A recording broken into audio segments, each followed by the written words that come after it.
Part 65. The Pentium Era, South to North. Author, Mei-Shi Niang. Chapter 641. After entering the gate, Zhang Chen discovered that Kuning garment factory turned out to be very big. To the left of the gate was a 3-story office building, with Stadium Road behind it. The gate of the office building opened toward the inside, and there were actually 2 standard entrances. Basketball court. This is not an ordinary basketball court, but a lighted court. Concrete poles were erected around the stadium, and steel cables were pulled from the poles.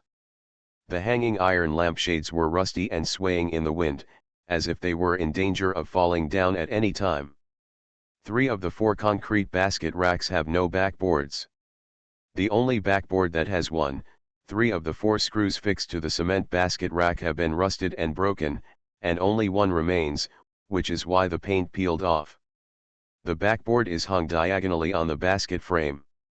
On the other side of the basketball court is another 3-story building, which is the factory building of Kuning Garment Factory. The door of the building also opens to the basketball court. Behind the factory building, there is a large open space with rows of towering metasequoia trees. This patch of metasequoia trees stretches all the way to the Huanchen North Road behind it, and is blocked by a wall next to the Huanchen North Road. Blocked by red brick walls, sewage flows across the metasequoia forest, and there are weeds and garbage everywhere. At both ends of the 2 basketball courts, there are stands made of cement. It seems that the lighted court of Kuning Garment Factory was not only the training ground for the factory's women's basketball team, but also one of the venues for the annual Hangzhou factory and mining basketball competition. Which shows how popular this place was back then. When they drove in, there were more than a dozen men and women sitting and chatting on the court. Everyone was wearing not work clothes, but a white apron with the word Kuning printed on the chest and 2 sleeves. Wearing 2 white sleeves. Some people also wore white hats on their heads, while others did not. These people were very familiar with the car and the people in it. When the car came in, they just stopped chatting and turned their heads together. They watched the car stop in front of the office building and looked at Mr. Nai, Secretary Bao, and Zhang Chensan. When people got out of the car, no one greeted them. When they saw them walking towards the office building, they turned their heads and continued chatting. The light in the office building is very dim. Coming in from the sun outside, I feel uncomfortable for a moment. The layout of the office building is very similar to Zhang Chen and his Wu opera troupe. In other words, the buildings in the 1970s basically have this layout. The door leads into a foyer. At the end of the foyer is the staircase to the 2nd floor. On both sides of the staircase are corridors, and on both sides of the corridor are offices. They turned right and entered the corridor.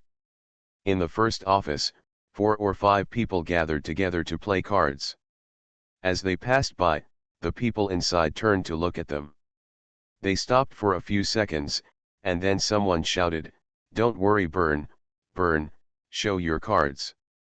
Mr. Nai and Secretary Bao frowned and their faces darkened, but they did not have an attack and continued to walk inside.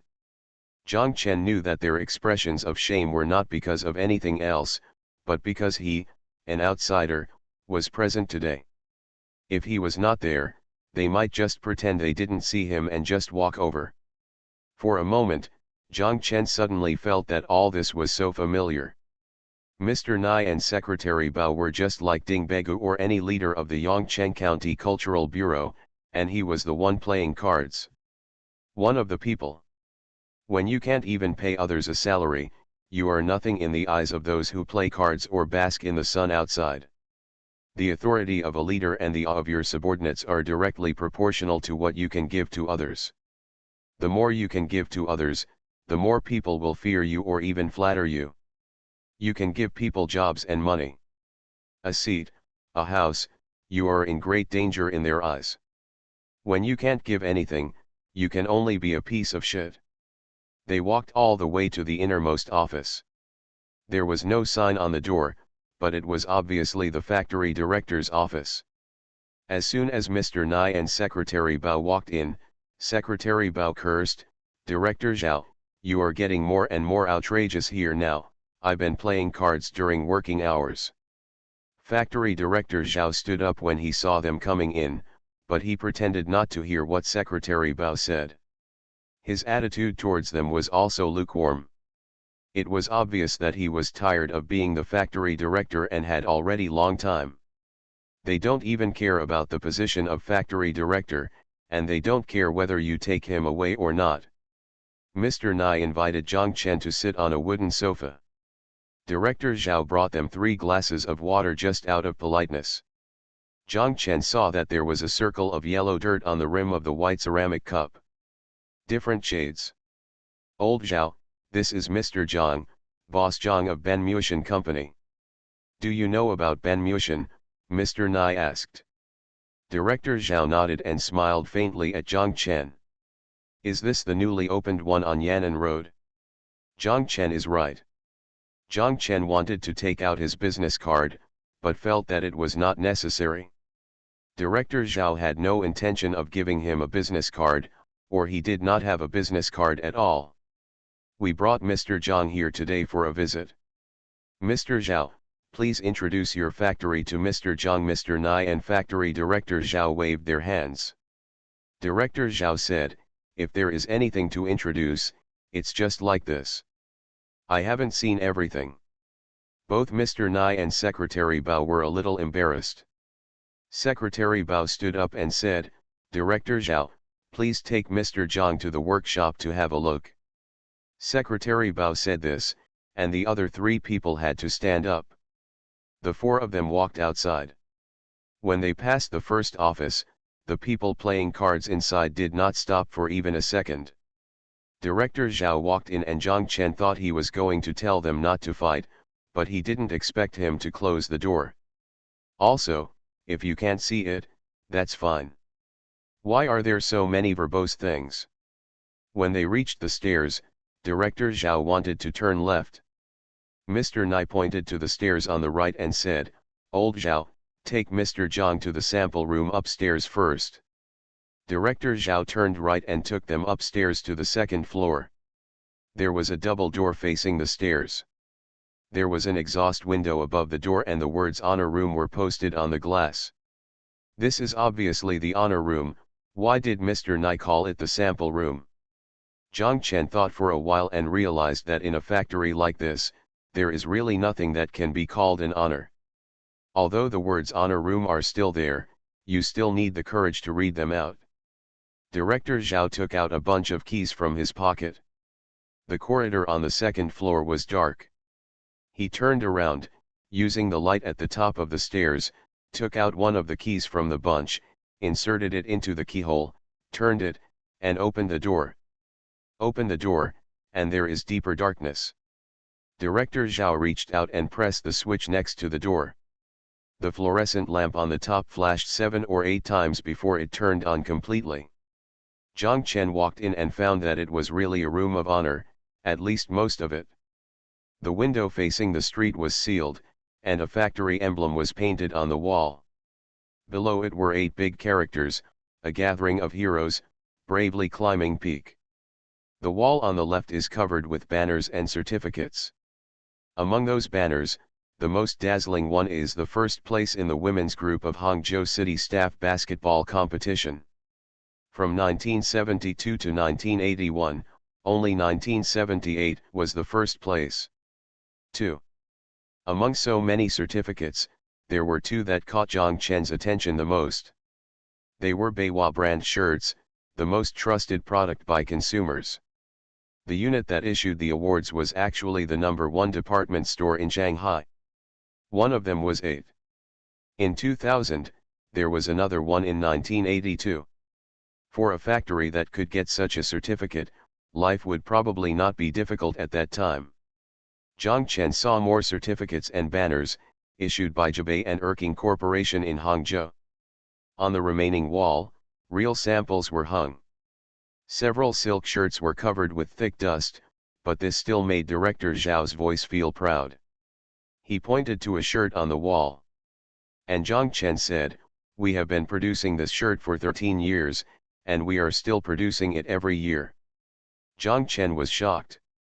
What kind of clothes can be produced for 13 years, and this factory is still proud of it? How can such a clothing factory be good? On one side of the wall, there are more than a dozen pairs of large floral cotton pants spread out in a fan shape. You don't need to ask Zhang Chen to know that this pattern and style have probably been produced for more than 10 years. On the other side of the wall, there were more than a dozen menstrual belts of various styles and colors hanging on the ground, and not even Director Zhao's eyes lingered on them. They have been ignored not only by time but also by all eyes. They stayed in the sample room for less than 10 minutes before walking out. There was really nothing to see. The four people went downstairs. Zhang Chen saw that the door that had been closed by Director Zhao opened again. The people inside must not be able to stand the smoke in the room. This time, everyone chose not to see it and walked directly out of the door of the office building. On the basketball court, the dozen or so people were still sitting there. When they saw them passing by, someone called Director Zhao, but instead of calling him director, they called, "Tiao, what foreign guests did you bring here again?" In Hangzhou, those who can be called Tiao are usually the kind of thin and tall guys, but Director Zhao is neither tall nor thin, so he is more like Tiao than Secretary Bao. Director Zhao scolded back, "Be careful, I'll sell you to a foreign country. Then I'll be happy." Enjoying happiness? Humph, I sell it to a foreign country where everyone is black. The people around burst into laughter, and a woman shouted, "Then move him out and you won't be able to see him anymore." The man yelled back, "Do you want me to show it to you now?" The woman cried, move it out, and cut it if you move it out." Zhang Chen and the others walked through the basketball court and arrived at the factory building opposite amid such noise. The layout of the factory building is the same as that of the office building. There is also a foyer when you enter the door. Opposite are the stairs leading upstairs. The difference is that there are not corridors on both sides, but a workshop on one side. In each workshop, there are always 5 or 6 people. 100 square meters, the one on the right was locked, and the one on the left was shocked when Zhang Chen walked in. He saw that there were several machines scattered around inside. They were all foot-operated household sewing machines. A dozen machines formed a group, and there were always as many as 80 or 90 machines. Some of them were broken, and there were thick coatings on the table. There was a layer of dust and the head of the sewing machine was rusty, but they had not been removed yet. What surprised Zhang Chen even more was that there were 7 or 8 people still working here. None of the sparse fluorescent lamps above were turned on, so they were scattered around several sewing machines by the window. With the bright light outside the window, they were working. They are made of large floral cotton pants. Zhang Chen came closer to take a look. Their machines were not even as good as the ones he had seen in Zhao Zhigang's tailor shop. They also knew how to install a motor. The workers here still stepped on the sewing machine with their feet. Pedal. Zhang Chen suddenly remembered what Mr. Nai and Secretary Bao said about the new society and the old society when they were in their factory, and what it meant, one day at a time. Are all sewing machines like this in our factory? Zhang Chen asked Director Zhao, who nodded. After walking out of the workshop, Director Zhao pointed to the opposite side and told Zhang Chen that it was the same here, but it had not been used for several years. He led them up to the second floor. The layout of the second floor was the same as that of the first floor. There were also 2 large workshops on the left and right. On one side was the packaging workshop. There were 2 or 3 people working inside. The gun was inserted into the elastic band of the waist, and a Beiwa trademark was hung on it, then folded and stuffed into a plastic bag. On the other side, the so-called technical department was empty. There were only 2 tables the size of table tennis tables near the entrance. The tables were covered with felt. There were 2 people cutting on the drawing board. The templates they used were not paper, but it's made of tin. No wonder a set of plates can be used for more than 10 years. The cutting is also done manually, with 2 or 3 layers of cloth stacked together and cut out with scissors, just like Zhao's Higang in the tailor shop. Walking out of the technical section, Director Zhao asked if he wanted to go to the warehouse upstairs. Secretary Bao said impatiently, "I won't read it anymore." They went downstairs, crossed the basketball court, and walked to the van. Mr. Nai and Secretary Bao stopped and did not continue walking towards the office building. The driver put down his chair in the car and was sleeping. Mr. Nai knocked on the window glass and opened the door at the same time. The door of the van opened and 3 people got in. The car started and Director Zhao stood there, waving to them.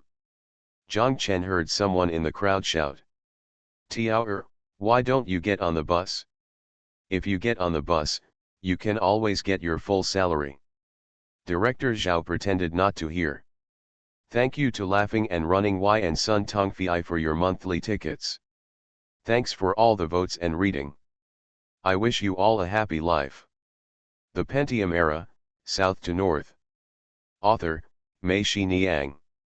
Chapter 642.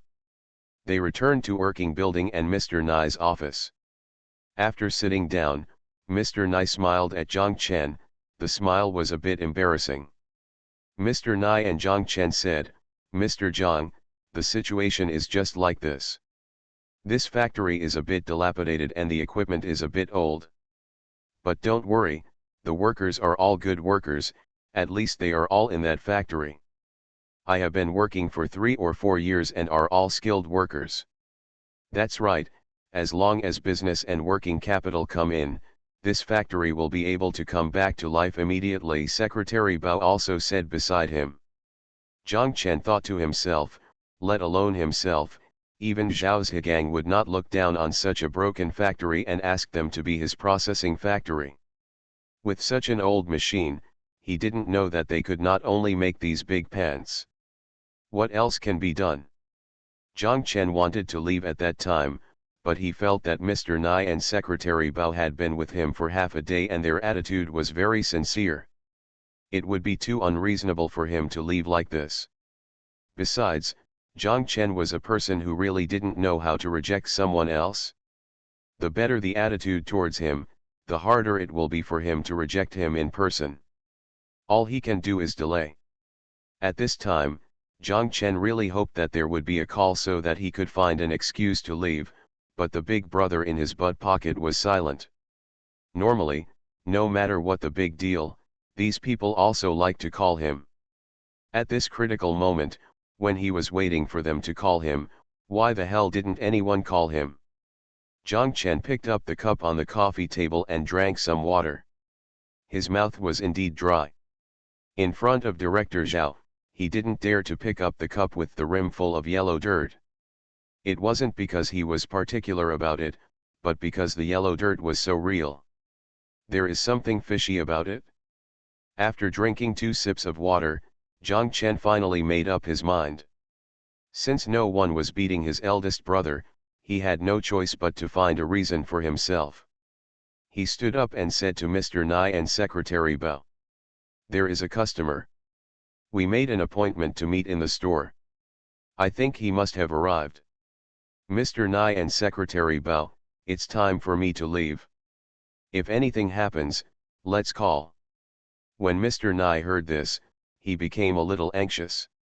He stretched out his hand, pressed Zhang Chen's shoulders, and said to him, "Sit here for a while, Mr. Zhang, please listen to what I have to say. If the customer arrives, he will definitely hit you, right? If your big brother hasn't called yet, then he must not have arrived." Secretary Bao also said, "Yes, Mr. Zhang, please sit down for a while." Zhang Chen had no choice but to continue sitting. Mr. Nai looked at him and said, "Mr. Zhang, I also know that you don't like the equipment in our factory, but that factory is not useless. Look, the workshop is not very spacious and the place is not very big. Well, in my opinion, it's much more spacious than your place, and your place can't even be crowded now." Zhang Chen smiled and hesitated, thinking that this dilapidated factory only had a big place, but what's the use of a big place? Look, that's what I think, Mr. Zhang. Mr. Nai continued, now that you have business and working capital, you shouldn't be nervous. You can merge our factory and set up a branch factory here. The workers in the factory can definitely still be used after training. You can also replace the equipment. Can we expand production capacity here? I heard you say before that you still have many processing plants outside. Then if you train these workers and recruit some new workers, won't you not even need processing plants anymore? Where can we find other people's factories? My own factory is easy to manage, am I right? Besides, this factory is only a few miles away from your store, only 2 or 3 kilometers, so delivery to the store is also convenient. What Mr. Nai said makes sense.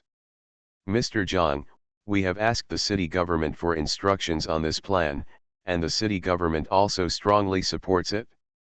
It just wants us to find a company with development prospects. This is also for the workers in the factory. We are responsible, Secretary Bao said. Plan? What plan?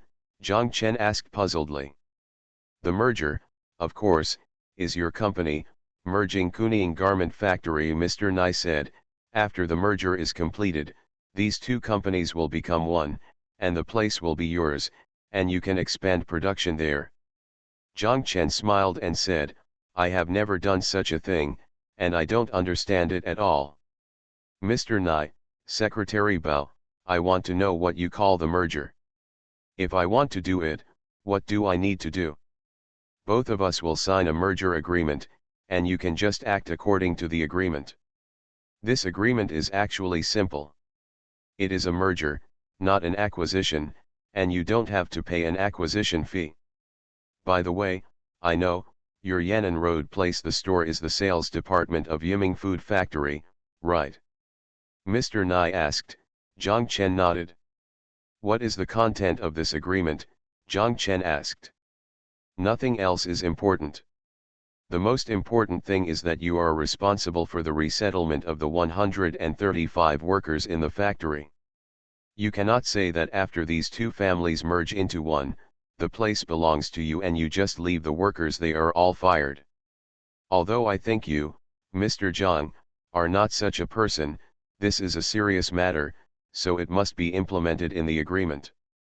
Of course, after the annexation, there are no restrictions on those who do not want to stay and want to leave, Secretary Bao said. That's right, Secretary Bao added this, and the meaning is complete. Also, you will be responsible for the original 72 retired employees of Kuning Garment Factory, Mr. Nai said. What are you responsible for? Zhang Chen asked. That is to pay them retirement wages and medical expenses according to regulations, Mr. Nai said. Mr. Zhang, you have to look far away. This group of people sounds like a lot of people now, but it will only decrease every year, not increase every year, don't you think so? What Mr. Nai said is still right. Mr. Zhang, please think about it, Secretary Bao said. To be honest, we are very optimistic about you. Only after we understand your abilities, strength, and character, can we dare to do such a thing. Many workers have been entrusted to you, and we feel relieved since we have entrusted them to you. Zhang Chen listened and secretly felt funny. Do you think I'm a fool for leaving the workers to me? You can rest assured if you leave them to me. Isn't it just that you can't afford to support them? Do you want me to help you support them? It's not like I don't know what this kind of company is like.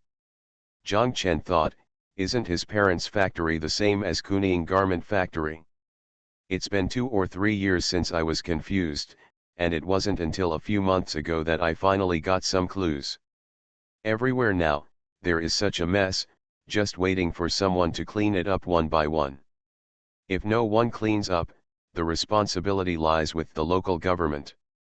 Just like the disbanded opera troupe, the remaining problems have not been solved for several years. Solution. Zhang Chen stood up and said, okay, I understand everything. Thank you Mr. Nye and Secretary Bao for their trust.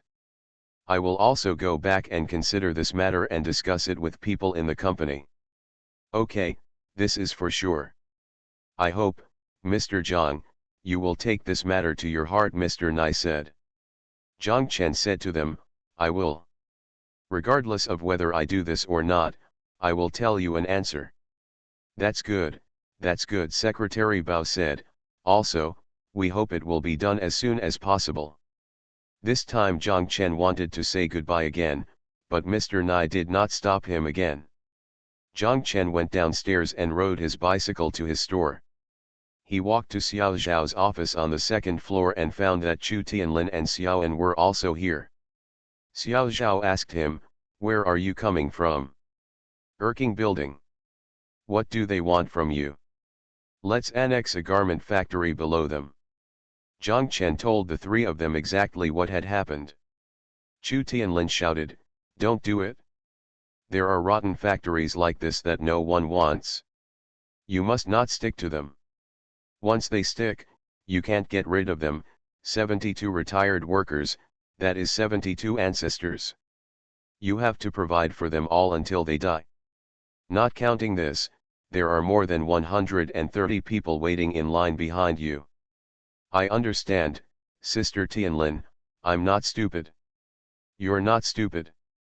I'm afraid that if you try too hard, the public family won't be able to support them. Why do you think you can support them? Don't show off, you know, Chu Tianlin said. Sister Chu makes sense. If we don't have enough houses, we will build them ourselves. If we don't have enough people, we will hire them ourselves. If we think the place is not big enough, then we will buy a bigger one. The initiative is all in our own hands. If the workers don't work hard, Zhao Zhigang fired him without you having to show up. It's so refreshing. We must not cause that trouble, Xiao Zhao also said from the side. Chu Tianlin added, Xiao Zhao is right. Whether it is buying land or building a factory, the money can be calculated. Once so many people take over, it will be a bottomless pit. Zhang Chen nodded and said, how could I not understand this? I only have 2 living teaching materials at home. Having said this, Zhang Chen remembered. He picked up the phone on the table and dialed home. His father answered the phone. Zhang Chen asked him, how is your factory doing now? It's not the same as before, Zhang Chen's father said. A few months ago, didn't I say that your supply and marketing section chief took away the factory?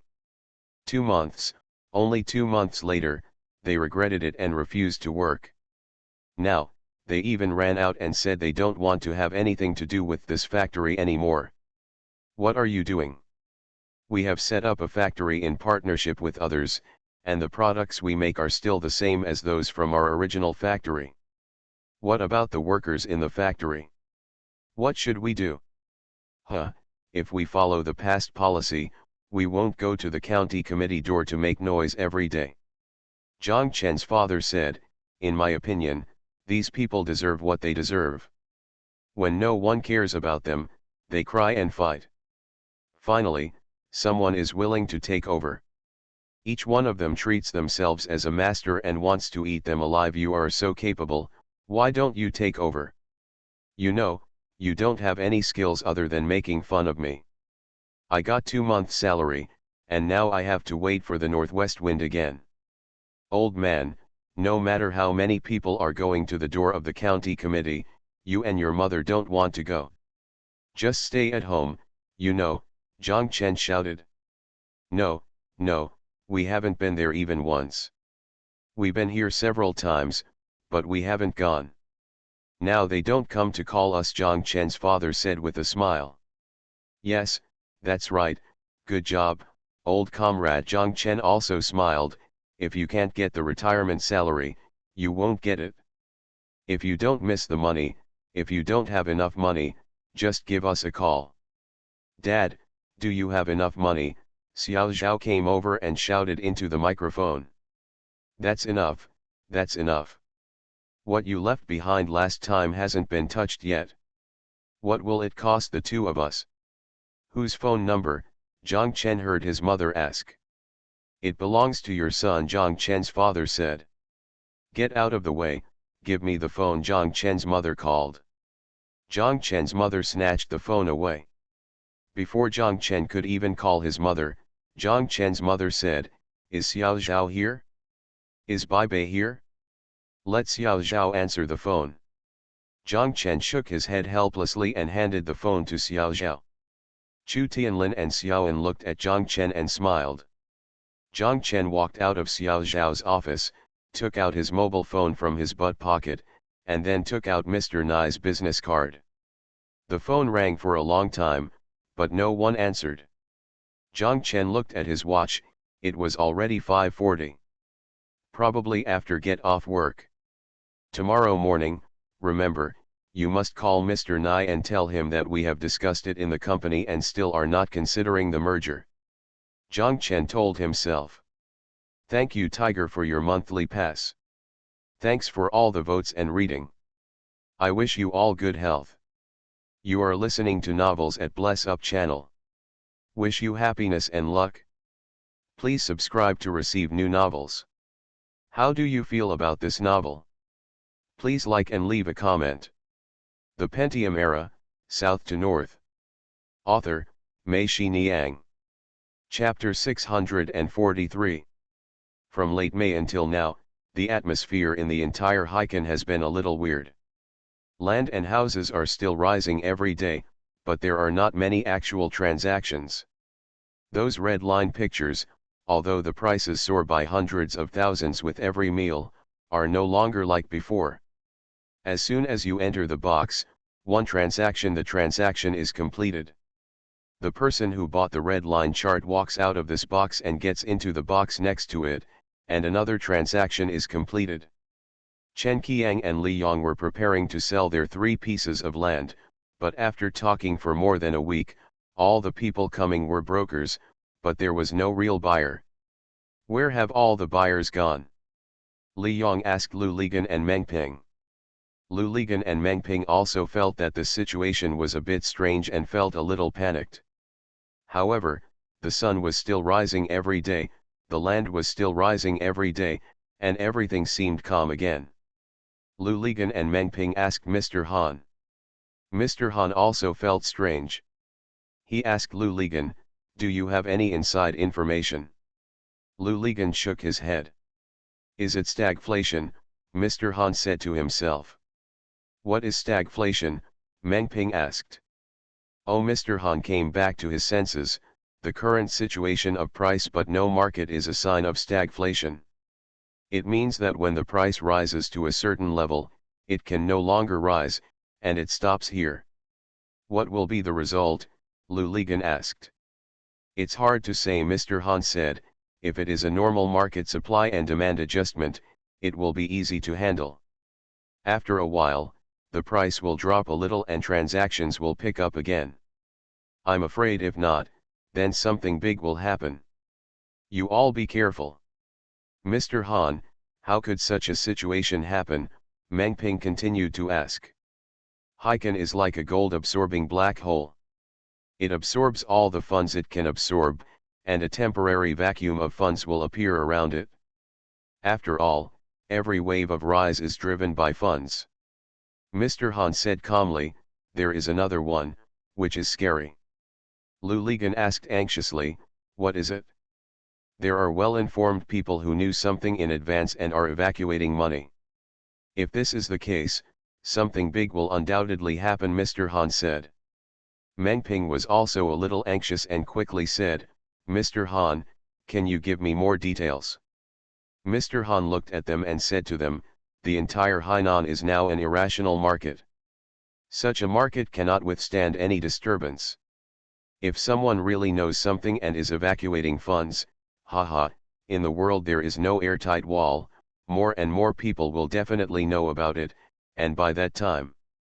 When Mr. Han said this, he stopped talking. Lu Ligan became anxious, Mr. Han, please speak quickly. I'm afraid I'll scare you if I tell you. It's okay, just tell me, Mr. Han, Meng Ping said. That will bring about a wave of capital flight frenzy. It will be irrational when entering, and it will be even crazier when fleeing. Boom. Mr. Han made an explosive gesture. It's more terrifying than an atomic bomb explosion. Hiken will turn into a frozen land. Mr. Han's words really frightened Meng Ping and Lu Ligan. They felt that their palms were sweaty. Mr. Han deliberately comforted them and said, "Maybe I am unfounded and alarmist. After a while, everything will return to normal. By the way, aren't you a well-informed person?" Mr. Han looked at Lu Ligan and asked, "Don't you have any inside information?" Lu Ligan shook his head. Mr. Han breathed a sigh of relief. He leaned back on the sofa, looked at them and said with a smile, "Just think that I told a story." After leaving Mr. Han's place, the two of them went to Lu Ligan's office. Lu Ligan called Huang Jianren over and told him to mobilize all your classmates and friends to find out if there was any news about Hainan. "No," Huang Jianren said, "they all know that I am in Hiken. If there is, they will tell me without asking." "They know you are in Hiken, but do they know what you are doing?" Meng Ping asked worriedly. "Of course," Huang Jianren said. After Huang Jianren left, Meng Ping patted the armrest of the sofa and sighed, "Oh, it would be great if the political commissar were here. This guy's words are always so uneasy." Meng Ping said, shaking his thumb towards the door. "Gangzi, you don't have any news about the political commissar?" Lu Ligan shook his head. Lu Ligan thought about it and called Chen Qiang. After a while, Qiang and Li Yong came up. Chen Qiang and his company were now engaged in real estate instead of trading. Lu Ligan told the two of them about their visit to Mr. Han. Chen Qiang knew that Lu Ligan was not happy with Sun Ho now. Chen Qiang said, "Don't say anything. I'll call Sun Ho." Lu Ligan waved his hand and signaled Chen Qiang to wait. He picked up the phone on the table, dialed the front desk, and told the front desk, "Look out for me. I have something urgent to deal with, and no one is allowed to enter my office." Putting down the phone, Lu Ligan and Chen Qiang said, "Come on." Chen Qiang took out his big brother and dialed Sun Ho's phone. After exchanging pleasantries, Chen Qiang asked, "Ho, all kinds of rumors are flying all over Hiken now, and people are panicking. Is something going to happen? What could happen to Hiken? There's no movement up there." "Haha, are you so damn nervous? If there is any movement, why don't I move?" "Really not?" "No, we are all together in Hiken. I will be the lamb to be slaughtered." "Qiang, have you made too much money? Now you have a nervous breakdown. Do you believe all the rumors?" "Neurasthenia? I'm so humming scared right now. Our whole company is on thin ice. If something goes wrong, Li Yong and I will lose even our pants." "Haha, if you want to lose, you will lose to Li Yong. He can beat both of you," Sun Ho said with a smile. "Make money well and sleep well, understand? Don't be surprised." Chen Qiang hung up the phone with Sun Ho, and the other three finally breathed a sigh of relief. Meng Ping looked at Lu Ligan, and both of them laughed. "I thought to myself, this Mr. Han is really a master of thrilling suspense, no less than Hitchcock and Conan Doyle." The next morning, as soon as Lu Ligan arrived in the office and sat down, the phone on his desk rang. Lu Ligan picked it up and it was Sun Ho. Sun Ho said to Lu Ligan, "Gangzi, let me inform you that your plan to convert the Jinghai International Financial Center from leasing to selling has been approved by the branch. You can do it immediately." Lu Ligan was overjoyed and shouted, "Great! Also, there is something you should remember. You will not be affected by your fate. You are the legal person of Hiken Company. You can make your own decisions on many things. Don't play the trick of asking for instructions and reports. Isn't this shopping mall like a battlefield? This opportunity cannot be missed." Sun Ho continued to speak, and Lu Ligan thought it sounded strange. His brows furrowed and he said, "Okay, monkey, I understand. By the way, talk to Kiang about converting our building from leasing to selling. He is very concerned about this matter and doesn't know if he wants to buy it. He called me yesterday. Okay, that's it? Sun Ho said and hung up the phone. Lu Ligan put the microphone back on the phone base and thought blankly about Sun Ho's words, especially the last sentence. Chen Qiang called Sun Ho yesterday. He clearly made the call here. Qiang never mentioned Jinghai at all.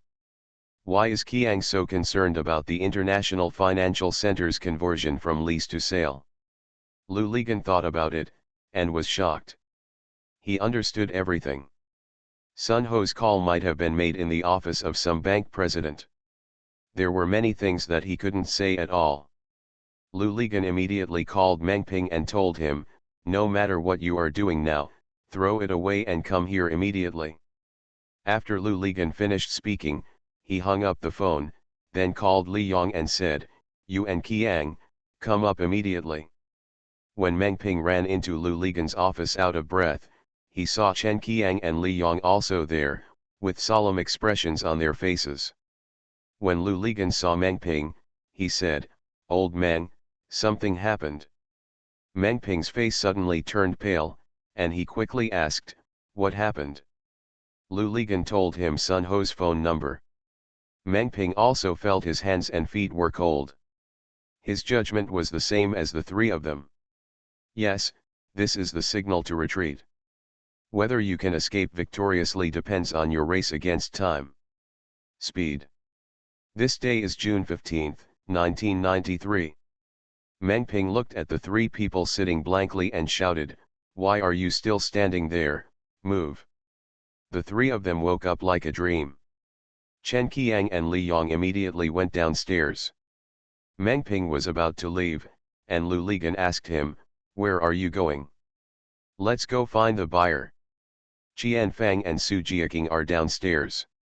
I'll ask them to dig deep to find the buyer. We'll sell it at any price.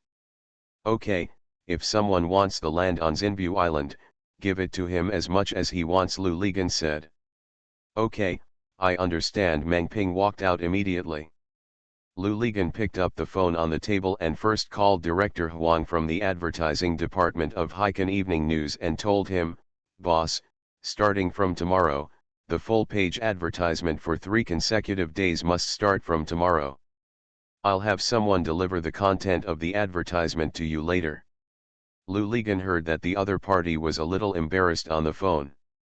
Lu Ligan said, don't say no, boss, I know the space is tight now, but if you add pages, you have to help me get them out, otherwise, our friendship will be wiped out. All kidding aside, it's life-saving. Help? Save whose life?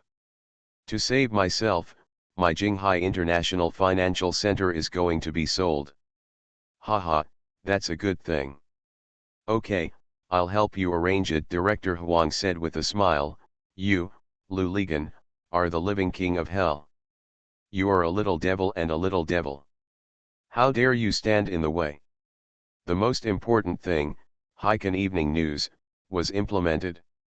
Lu Ligan then went to Hainan Daily and Hainan Special Zone News, and they were all implemented. Lu Ligan immersed himself in writing the content of the advertisement. After writing, he called Wei Venfang and Chen Ji. Let them go to several newspapers with the check and the advertising content, and let them freely help with the design, as long as the content is not missed. Wei Venfang looked at the piece of paper written by Lu Ligan and shouted, our Jinghai International Financial Center will be launched on the 19th. Is it so urgent? Yes, when you come back from the newspaper office, immediately gather your team. You are still responsible for the sales.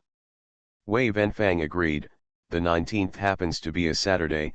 Mr. Lu, how do you plan to live your life? Yes, I asked a master to calculate it. This is the best day. It is suitable to buy a house, sell a house, get married, get divorced, die, go to the street to pick up a wallet, everything is suitable. Is it true? Wei Venfang asked. Why are you as nagging as Wu Zhe? Why, Why don't you go quickly? Okay, okay, okay, Wei Venfang shouted, and went out with Chen Ji. Only then did Lu Ligan realize that he was sitting, but his feet kept shaking. He tried to calm himself down and stop shaking, but he just couldn't control it. He felt a panic in his heart, as if he lost his support, and everything around him was collapsing, rapidly, and with a sharp whistle. Although Lu Ligan's feet were still trembling, he stood up, walked out of the office, went downstairs, walked out of the building, and walked to the Tang No Bath hot spring opposite. Just as the greeter at the door was about to speak, Lu Ligan said, "Stop talking like birds, find me the biggest private room, and call all your girls who are working now. Do you want to make money? Come in if you want." The Pentium Era, South to North. Author, Mei Xiniang. Chapter 644. Lu Ligan couldn't calm himself down all day long. As long as he was quiet for a moment, his whole body would tremble, and there would be an uncontrollable fear in his heart, covering the sky and the earth, making him breathless. He always felt that something was going to happen. It happened, but I don't know what it is, and I can't think about it in detail. As soon as I think about it, I get a splitting headache, and then my body starts to tremble. Turn it off, Lu Ligan pointed at the pink light in the room and shouted. Some girls giggled and turned off the lights. They thought Lu Ligan was another prude who liked to be serious. But when they came here, they didn't want to see their own ugliness and liked to do it wildly in the dark. At that time, there were many hands on the body in the dark. Turn on the headlights, Lu Ligan shouted. Someone turned on a light, and Lu Ligan continued to shout, turn on all the lights. All the lights were turned on, and the light in the room was as bright as a hotel lobby. Everyone was clearly visible, but the girls were a little at a loss because they rarely worked in such light.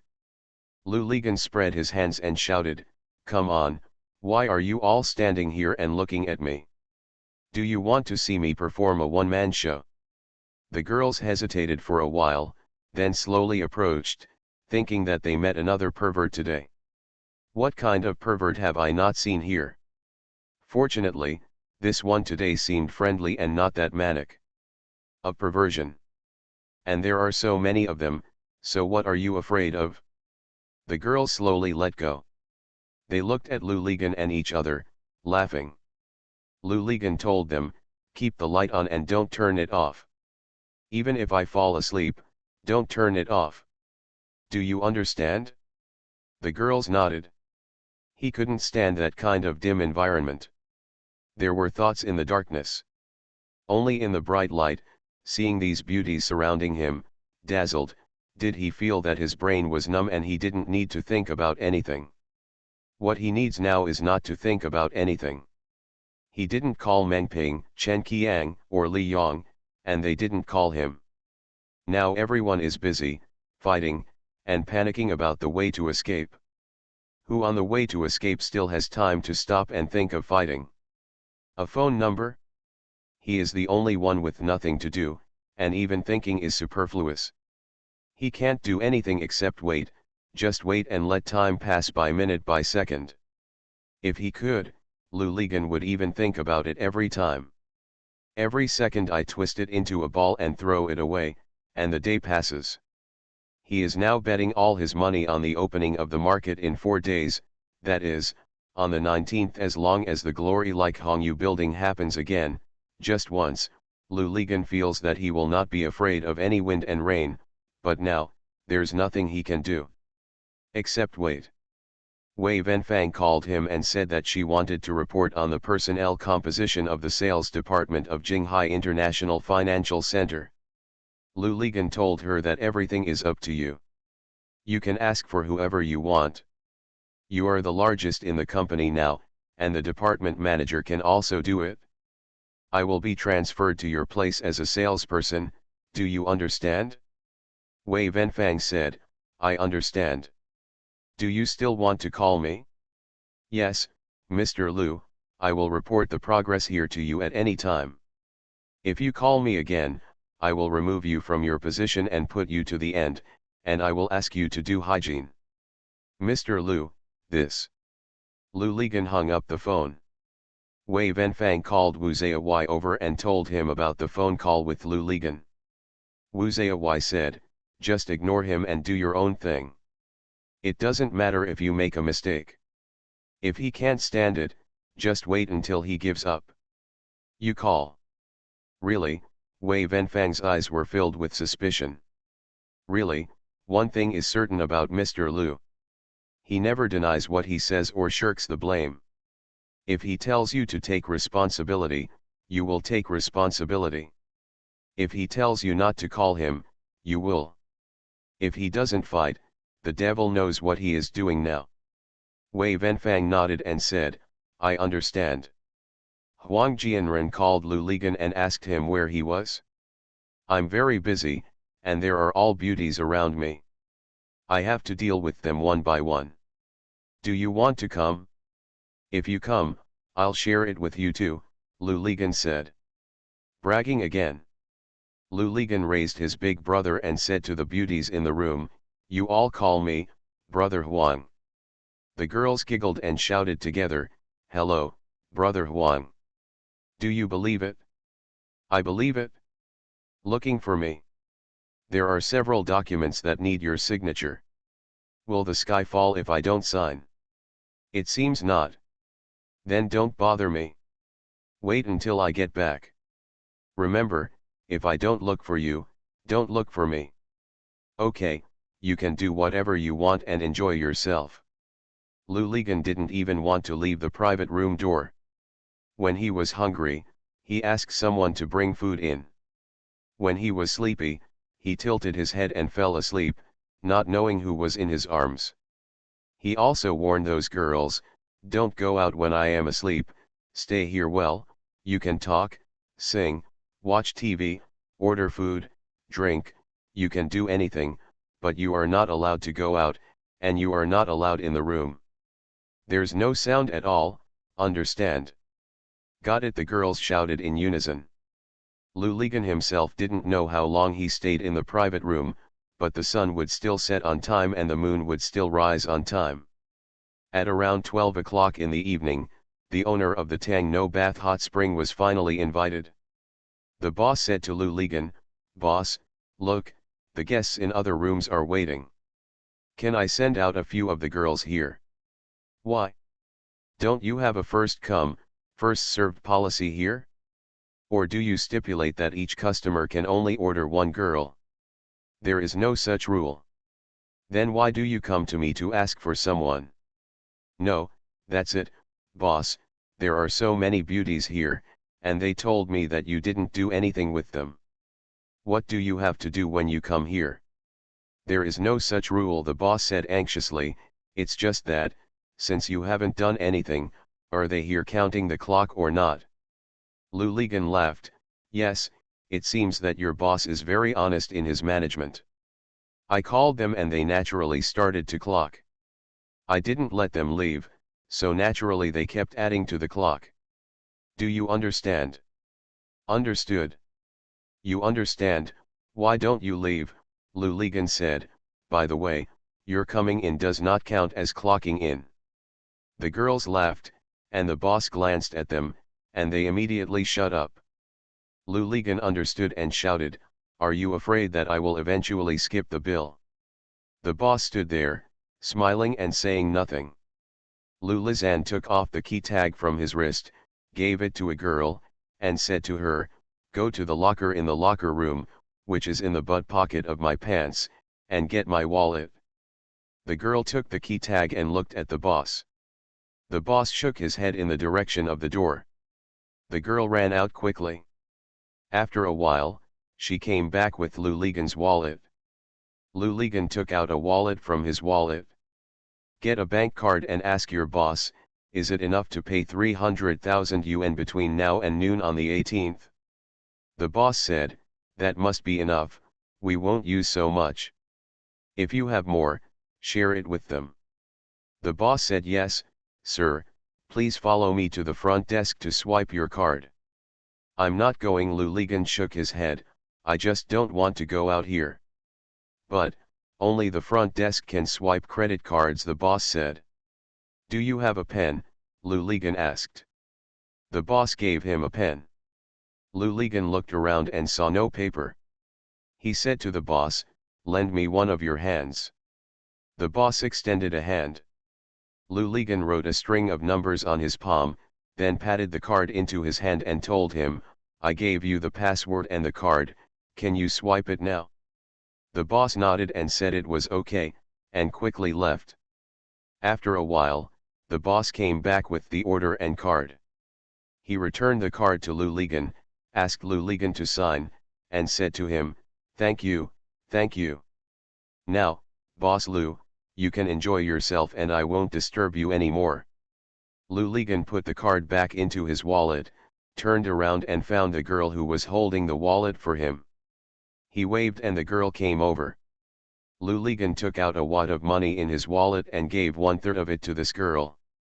Girl, tell her, help me put my wallet back, this is for you. Thank you, brother, the girl whispered. He handed the remaining money to another girl beside him and said to her, divide it among you all. Thank you, brother, the girls shouted in unison. The whole next day, Lou Ligon was still hiding in the private room of the Tang No Bath hot spring.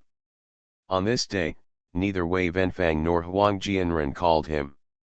Lou Ligon was confused and did not know the morning, dusk, day and night outside.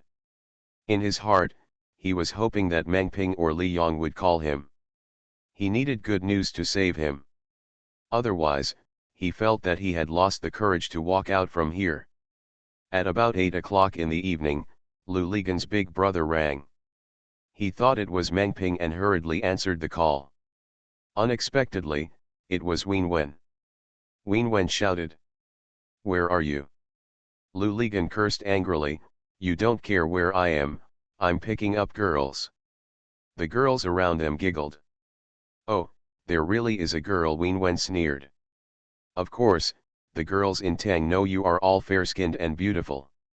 Get the hum back, Wen Wen was furious and cursed. No return. Are you coming back?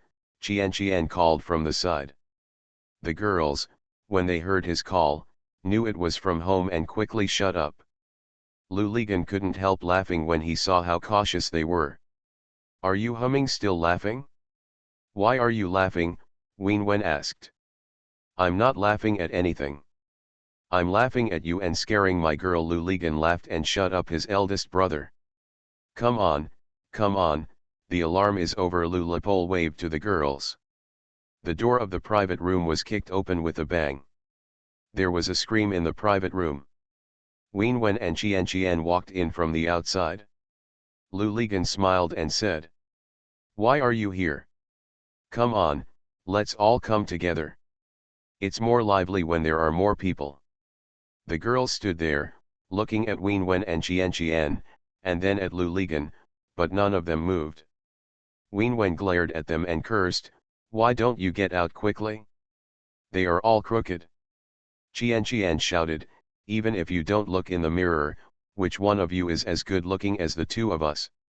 The girls pursed their lips and walked outside. Some of them muttered in a low voice, looking good is useless. It's because they can't look after their husbands. What the hell are you talking about? Wen Wen scolded, you look like a piece of junk that no one wants. Don't you know that it's normal for husbands and wives to quarrel? The girls felt guilty after all, and no one dared to talk back. They hurriedly put on their clothes and walked out of the door. In the corridor, I met the boss coming in a hurry and shouted, what's wrong, what's wrong? He was still about to go to the private room, but someone grabbed him and said to him, my wife is here. It's still too, someone else shouted. The boss stopped quickly and frowned. The Pentium Era, South to North. Author, Mei Xiniang. Chapter 645. Lou Ligon sat on the sofa. Wen Wen and Qian, one on the left and one on the right, each with a stool, sat opposite Lou Ligon and began to interrogate him. Tell me, why do you want to go to that place? Wen Wen shouted. Qian also said, "Be honest, why don't you go home?" Lu Ligan glared at them and cursed, "You guys really humming think you are my wife?" Wenwen and Qian both laughed, and Qian scolded, "If I have a husband like you, I will be unlucky for the rest of my life."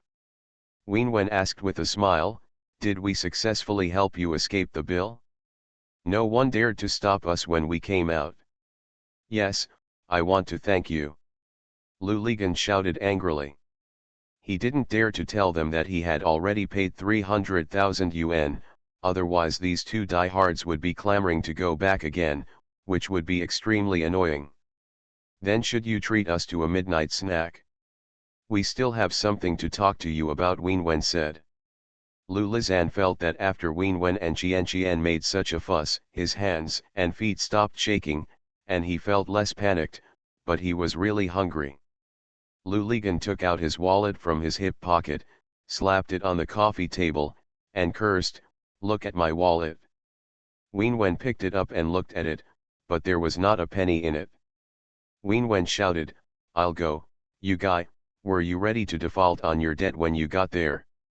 Then, do you think I still need you?" Qian shook her head, "I didn't expect you, Mr. Lu, to be in such a miserable state, that even this would be in vain. With you two Joe baby here, is it possible that I won't be miserable?" Wenwen giggled, okay, let's treat you to a late night snack today. Isn't that good?" Lu Ligan smiled and said, "That's pretty much it." The three of them went downstairs and walked towards the small street behind. Lu Lipol, one on each side, rested on Wenwen and Kinkin's shoulders. "Go away, don't you have fair skin and beautiful face?" Qian scolded. "Bitch, you have a sultry air on your body," Wenwen cursed. The two of them struggled for a while, but they couldn't break free, so they continued to hug each other. The three of them walked to the food stalls. Wenwen said to the boss, "Boss, I'm treating you today. If you don't want the expensive one, you can get the cheapest one." The boss smiled and said, "As a family, do you clearly distinguish between what is yours and what is mine?" "That's it," Lu Ligan shouted. "As for the jiwei shrimp, I want it boiled today, not salt and pepper. Please pick the biggest flower crab for me." After the three of them drank several glasses of wine, Lu Lizan looked at Wenwen and Qian, "Tell me, what do you want from me?" "We saw the advertisement today," Wenwen said. "What ad?" "Pig, of course it's an advertisement for your building." Lu Ligan understood that it turned out that these two diehards were looking for him in such a hurry for this reason. "Do you want to buy off the plan property?" Lu Ligan asked. "That's right, if we don't take advantage of you, are we still a family?" Wenwen smiled flatteringly. "Okay, you can go later on the 19th. Wenwen and Qian were surprised when Lu Ligan agreed so readily this time. "Why," Wenwen immediately thought, "are you humming kidding us? We'll go later, your off-plan apartments are all sold out." Lu Ligan glared at her and cursed, "Good intentions are not rewarded. Our sales this time are the same as last time. We still sold them in batches on that day. But the difference is that this time, the price is higher as we go to the back. The cheaper it is, the better the floor is, got it?" When Wenwen and Qian heard this, they laughed, I understand, come on, my dear, you eat the shrimp. By the way, don't go outside to force me," Lu Ligan said. "Okay, I promise not to push you. The most I can do is talk to Yilin's mother." Wenwen raised a hand to promise. "What a pig! How can we do this to ruin our own wealth?" Qian scolded, dissatisfied. "By the way, how many off-the-plan properties do you still have?" Lu Ligan remembered and asked them. "No more, they're all sold out," Wenwen said. "There haven't been any good properties recently. They've all gone to Jenny Yuling."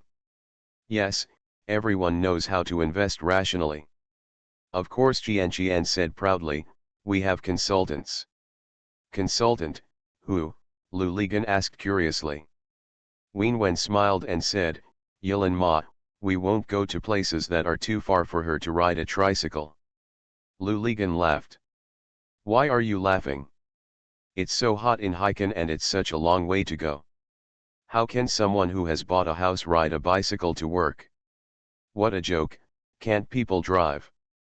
No, no, no. Wen raised her chopsticks and shook them. Those who buy off the plan properties are all riding bicycles. When every real estate project opens, there is a large number of bicycles at the door. If you think about it, those who buy off the plan properties are too far away. Will that place be easy to sell? Yes, you really know the truth through practice, Lu Ligan praised. Of course. There was originally a store opening on Airport Road tomorrow and we were going to buy it. No, we saw your advertisement today.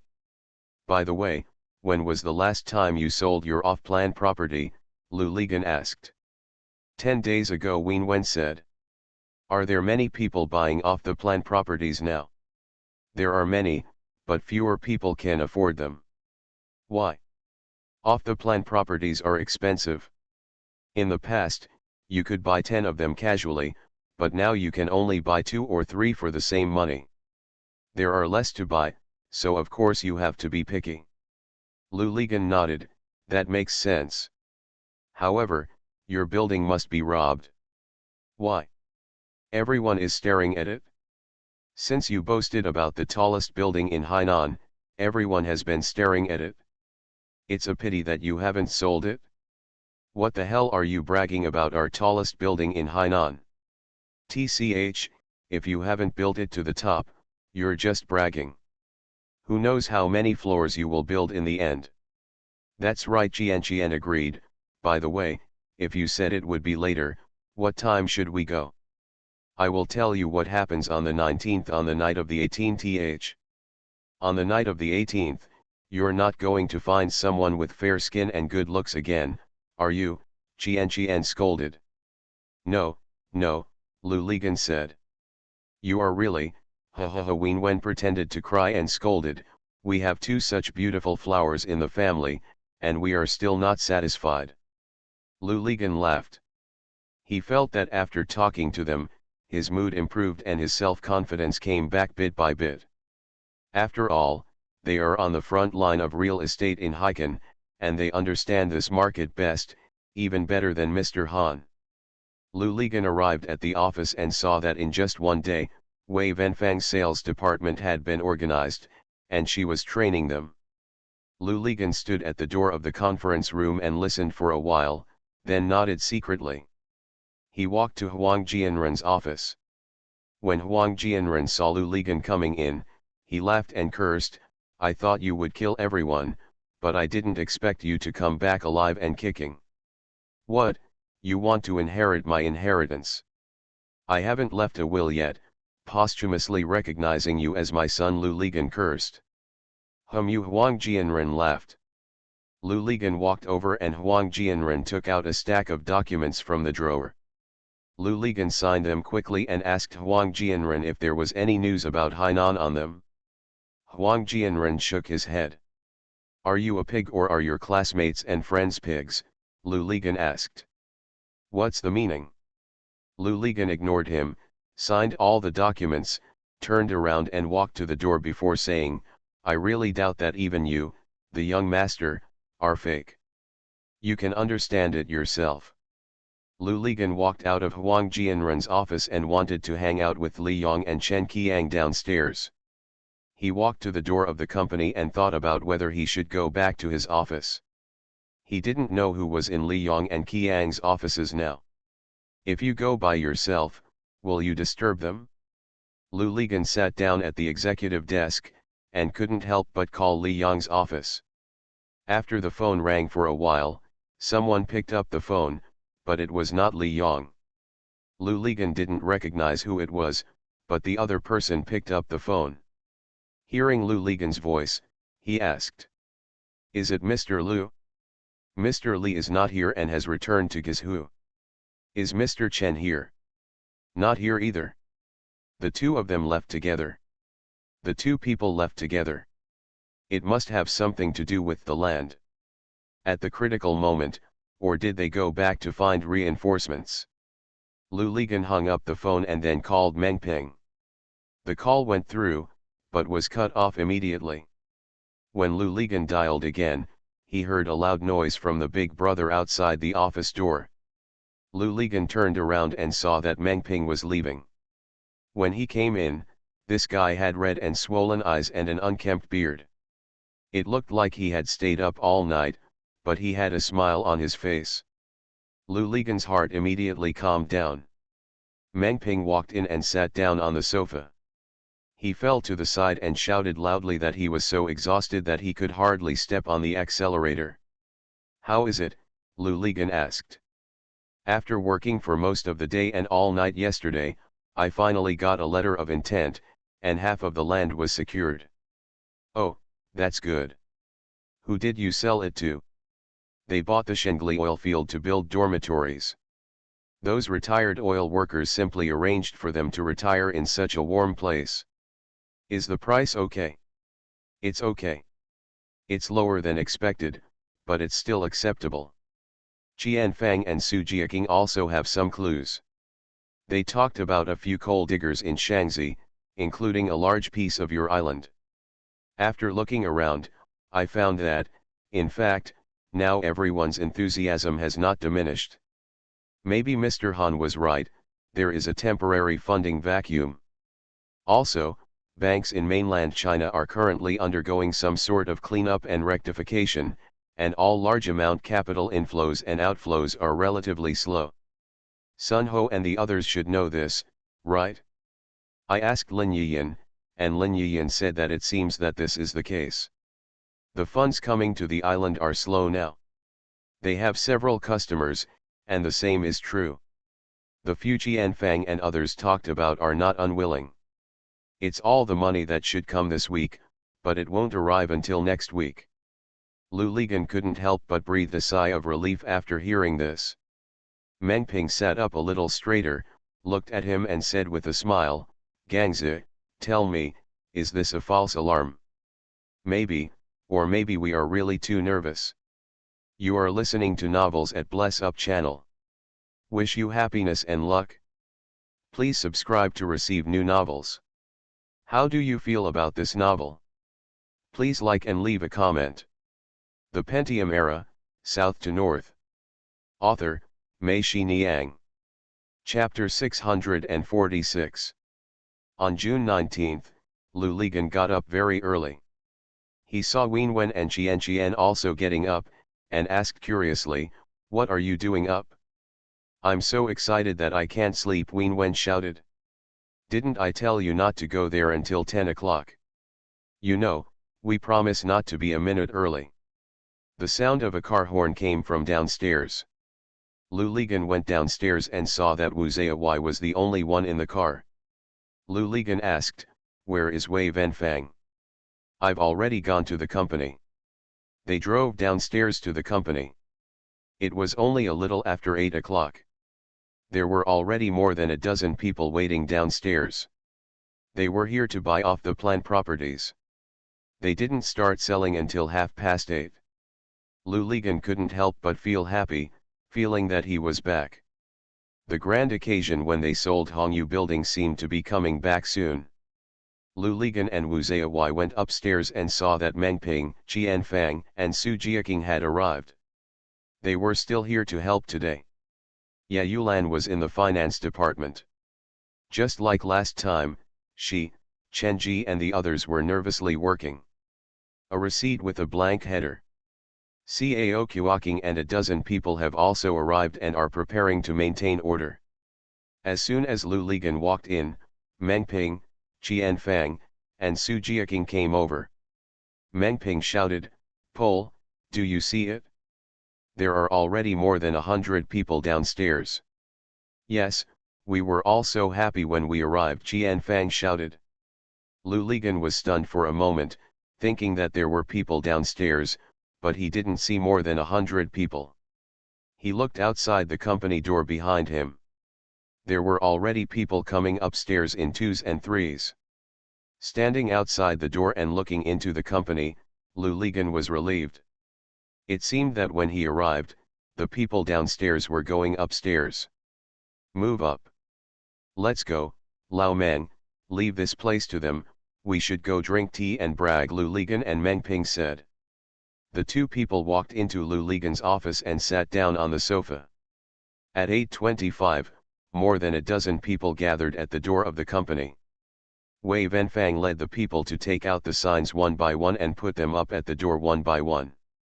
She said to the crowd who gathered around, "Come in when you have made your choice. It has started now. Beauty, how much does your building cost?" Wei Venfang told him. Wei Venfang walked back to the company and looked back. No one came in from the outside. She was a little confused. She turned around and walked outside. When she walked to the door, she saw that the dozen or so people were not at the door of their company, but at the elevator entrance. Lu Ligan and Meng Ping were sitting and drinking tea. Meng Ping and Lu Ligan said that Qiang and Li Yong had returned to Guizhou. There were several customers there who had visited their land. The two parties had agreed on the price. Li Yong's uncle refused to take action and wanted to wait for a higher price. The day before yesterday, he decided not to wait. He was probably frightened, so he sent them over to sign the contract quickly. So that's what happened. I asked why neither of them were here yesterday. Lu Ligan said, and both of them laughed. Lu Ligan looked at his watch. It was already 8:40. Damn it, it was too quiet outside. Meng Ping was also surprised. He opened the blinds facing the outside and saw that it was empty outside except for Cao Kuoking. Wei Venfang and several people from the sales department were standing there. The two of them saw Qianfang walking towards this direction with an ugly look on her face. Lu Ligan's heart skipped a beat when he heard a voice saying, "It's over." Qianfang walked in, just to confirm their suspicions. Qianfang turned pale and murmured, "Something happened, something big happened. There is no one there. Wei Venfang doesn't even dare to come over and tell you." Lu Li nodded numbly, needless to say, we also saw it. Qianfang sat down on the sofa, and the three of them were silent for a long time. Meng Ping looked at Qianfang and said sadly, "It seems that next week, it will be our turn. I will immediately contact the coal diggers and ask them to at least sign the contract today," Qianfang said. "No need to fight," Meng Ping said with a bitter smile, "if you fight at this time, they will only run faster." Qianfang became anxious and shouted, "Then what should we do?" Meng Ping looked at her, then at Lu Ligan, and sighed, "Just leave it to fate." Su Jiaking walked in from the door, his eyes were red, and stood there, looking at them speechless. Meng Ping smiled and said, "Tell me, is there any other bad news? Those people from Shaanxi cannot be contacted. It seems that she has moved faster than Qianfang." The phone on the table rang. Lu Ligan walked over to pick it up. It was from the front desk. The front desk timidly asked, "Mr. Lu?" Manager Cao asked. "Let them all go back to the construction site," Lu Ligan said. "But how is that possible? Land and housing prices are still rising in the past 2 days," Qianfang bit her lip and asked.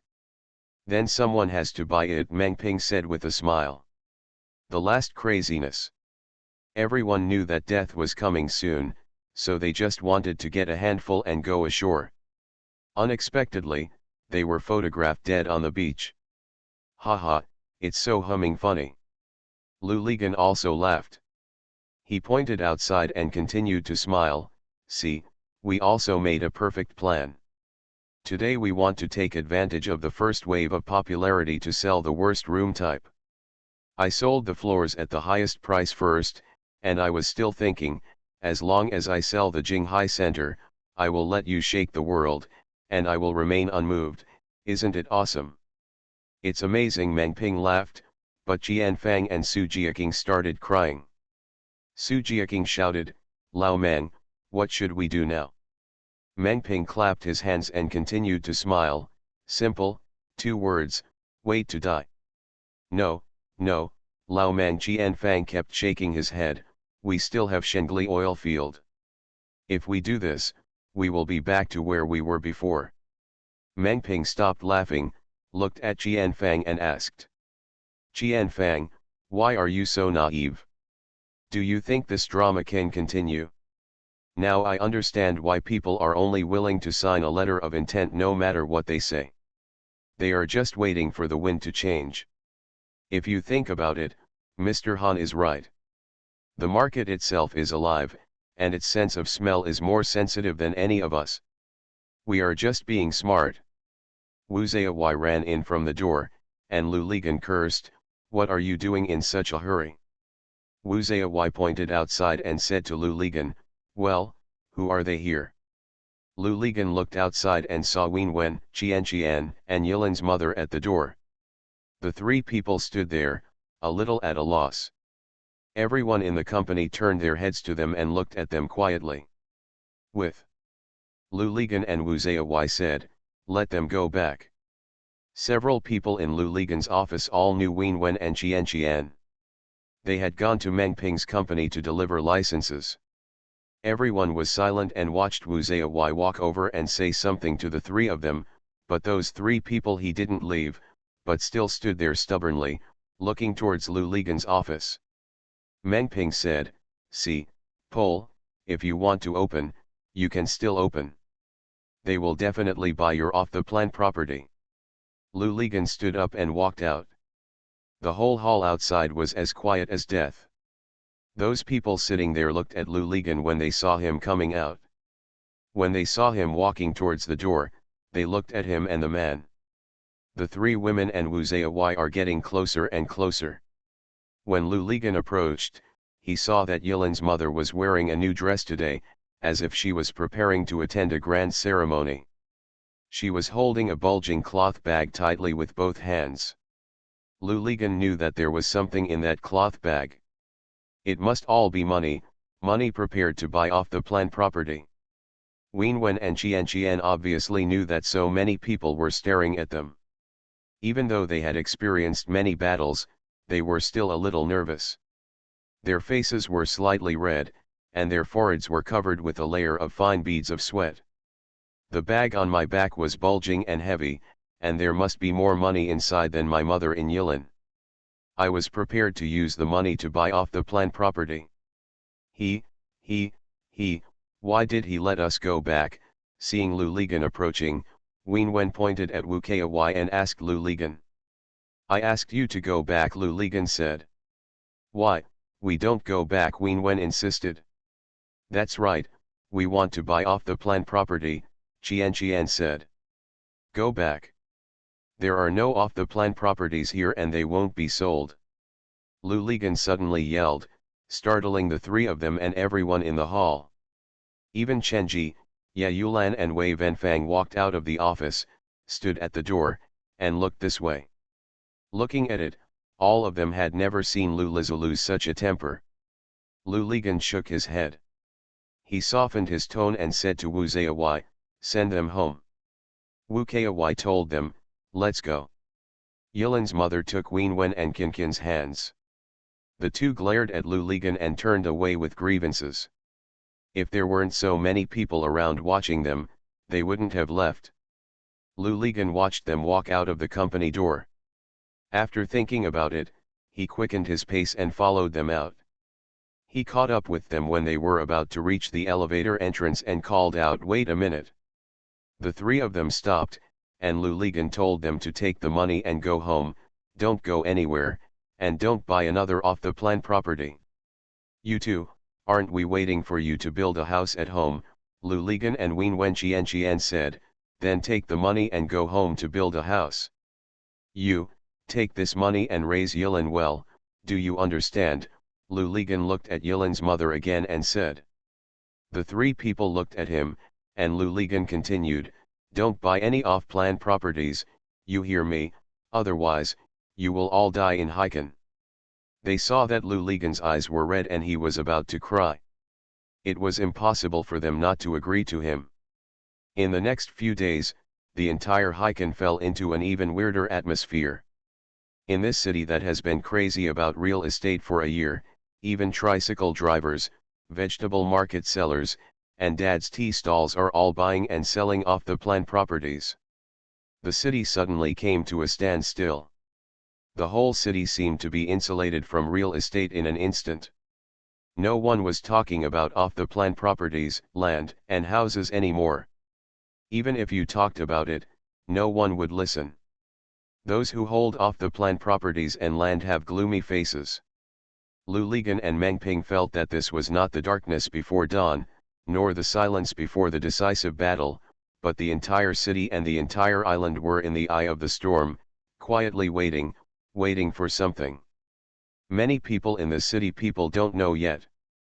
But Lu Ligan and Meng Ping knew that they were lying on the guillotine with their backs on their backs, and they could see the gloomy, cold guillotine above their heads. All they were waiting for was when it would fall. From that day on, Haikon's real estate entered what Mr. Han said was a frozen land. Unfinished buildings in the ends of the world have been a unique scenery in Hainan for a long time.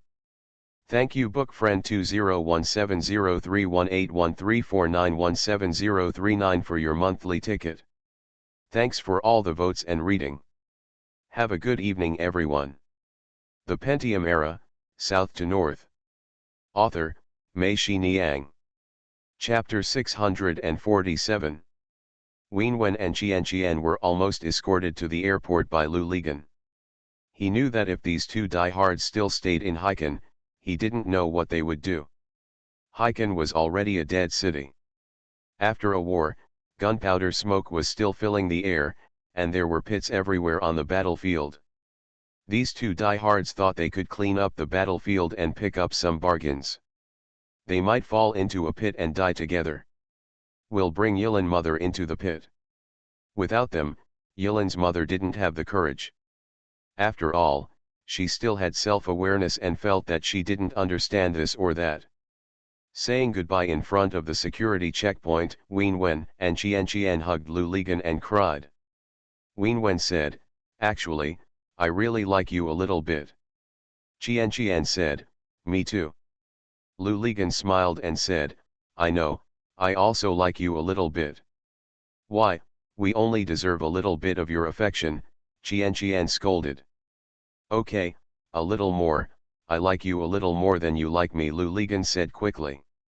"Either you come with us, we will go back to our hometown, open a small shop, and never come to this shabby place again," Wenwen said. "Yes, the three of us can still be together," Qianqian also said. "How can I leave?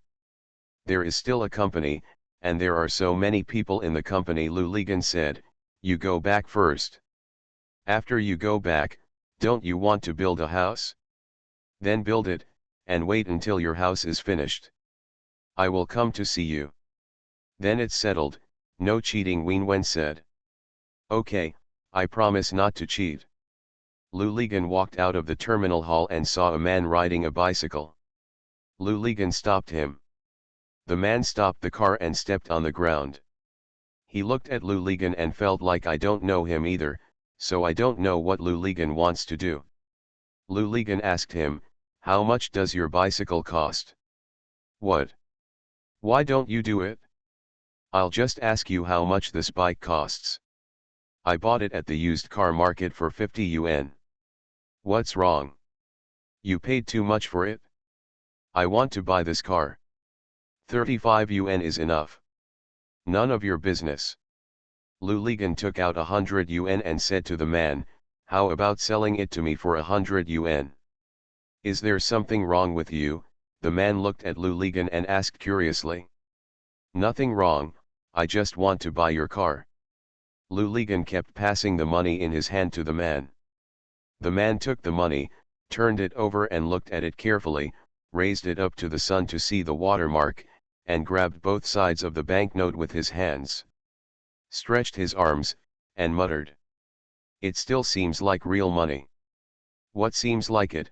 Of course it is true." Lu Ligan took out his wallet and opened it. There was a wad of money in it.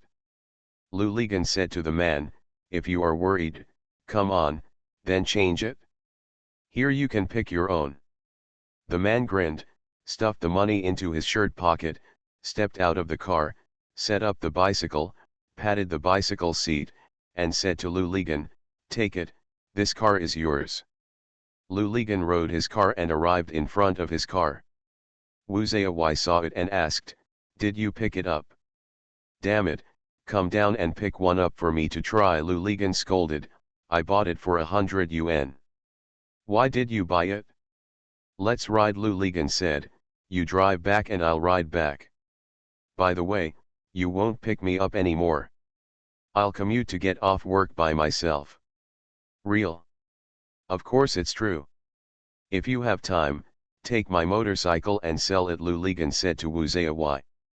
After saying that, he turned around and rode away. Wu Zaiyi looked at his back and shook his head. This was because he was stimulated, Wu Zaiyi thought to himself. Lu Ligan was riding his bicycle. He was sweating profusely after riding less than 100 meters. It was already very hot in Haikan in June, the air was highly salty, and even the wind was sticky. Lu Ligan felt that he could smell the stench of his own sweat. The beads of sweat rolling down his hair and forehead made his vision a little blurry. As soon as he turned from Airport Road to Haixiu Road, Lu Ligan was already out of breath. Lu Ligan sighed secretly and cursed, "Damn it, this person changed into a cultivator really fast." In just a short time, he had already transformed into a cultivator. It's impossible to breathe so badly even if you ride a bicycle all day long to wash the building. Lu Ligan rode on the car. After slowly getting used to it, he became less breathless and his mood improved. He thought that although the car was only separated from the outside world by a layer of glass, it was actually separated by a layer of glass. In a world where motorcycles are so fast that people don't even have time to think on the bike, a bicycle is better. Lu Ligan felt that by riding a bicycle, he seemed to have truly integrated into the city. After integrating into the city, he became less panicked and felt at ease. "Damn it, don't you just want to beat me back to my original shape? Then I will return to my original state and show it to you. I will not let you dominate." Although he couldn't see or touch it, Lu Ligan felt that there was a mysterious force controlling the city. It was trying to change the city and everyone in the city every day, and he was thrown into the wasteland by it. Point, and then throw it to the bottom. "Damn it, I just want to play with you." Lu Li pointed his head towards his head and cursed, as if it was there, looking at him. Lu Ligan rode to the downstairs of Longja building, parked his car, and when he walked into the hall, he unbuttoned the cuffs of his shirt and looked at it, and couldn't help but laugh. He saw that his two hands, which were dark, were back, but after riding for such a long distance under the sun, these black gloves were back. The sun in Haikan was really poisonous. Lu Li went upstairs, and as soon as he entered the company's door, the girl at the front desk lowered her head when she saw him, her eyes were red, and she no longer shouted "Hello, Mr. Lu" as before, crisply. The atmosphere in the office hall was also very depressing. Everyone was sitting there, looking lost and quiet, and no one made a sound. Lu Ligan walked into his office and saw Huang Jianren, Chen Ji, Wei Venfang, and Wu Zaiyi all in his office. Lu Ligan asked Chen Ji, "Has the salary been calculated?" "Forget it," Chen Ji nodded. "Then let's send it," Lu Ligan said. "Mr. Lu," they all said, "can we all have dinner together again?" Wei Venfang asked. "Party dinner? Okay, then you can book Nance Huang and ask them if they want to watch the show in the lobby or go to Haobao. What do they want to eat? Let them order it by themselves. Eat as much as they want. Don't save money for the company. If we break up, treat them to dinner. You should have a good meal," Lu Ligan said. "Go ahead and pay your salary." Huang Jianren, Chen Ji, and Wei Venfang all stood up. Lu Ligan looked at them and suddenly laughed when he thought of something. The three people, including Wu Zaiyi who was still sitting, all looked at him and felt that he was a little confused. Lu Ligan patted him. He raised his hand and asked, "You three, do you still remember? It was me and Bitch Huang who went to the East Lake recruitment wall to recruit the three of you back. After walking around, we were left in the company, which is good, haha. Wei Venfang and Chen Ji's eyes turned red. Wei Venfang glared at Lu Ligan, pulled Chen Ji, and the two of them walked out. Huang Jianren was about to follow him out when Lu Ligan stopped him and told him that they would be fine if they paid some wages. Sit down, I have something else to talk to you about. When Wu Zaiwai heard that the two bosses wanted to talk, he stood up and wanted to walk out before Lu Ligan could chase him away. Lu Ligan shouted, sit down too. Wu Kai sat down obediently. Lu Ligan asked Huang Jianren, how much money do we still have on our account? 46,523,000. After today's salary and bonus are paid, there will still be about 46 million. 1 million. Lu Ligan nodded, and then asked, I asked you to calculate, if we stop all the Xinbu Island projects now, how much more money will we need to pay? Have you figured it out? Calculated, it's 9.73 million. Okay, that's it. Starting from tomorrow, we will stop all the projects in Xinbu Island. Wu Zaiwai, you will follow Huang Jianren to handle this matter tomorrow. If you suddenly ask people to stop work, it will always be difficult for several construction teams. Yes, now is the time to show your true qualities as a hero, if not, just call yourself Cao Kuaking. Huang Jianren and Wu Zaiwai both agreed. Lu Ligan said, what we are doing now is to save every penny and cut off all unnecessary expenses. The remaining money will be used to maintain the Jinghai Center project and let all the construction teams slowly do it as slowly as possible. Don't rush the schedule. Whoever rushes the schedule will be fined. Why? Huang Jianren asked. I just need people to watch that our construction has not stopped and is still going on. In this way, once the situation improves a little, we will be the first property that can be sold.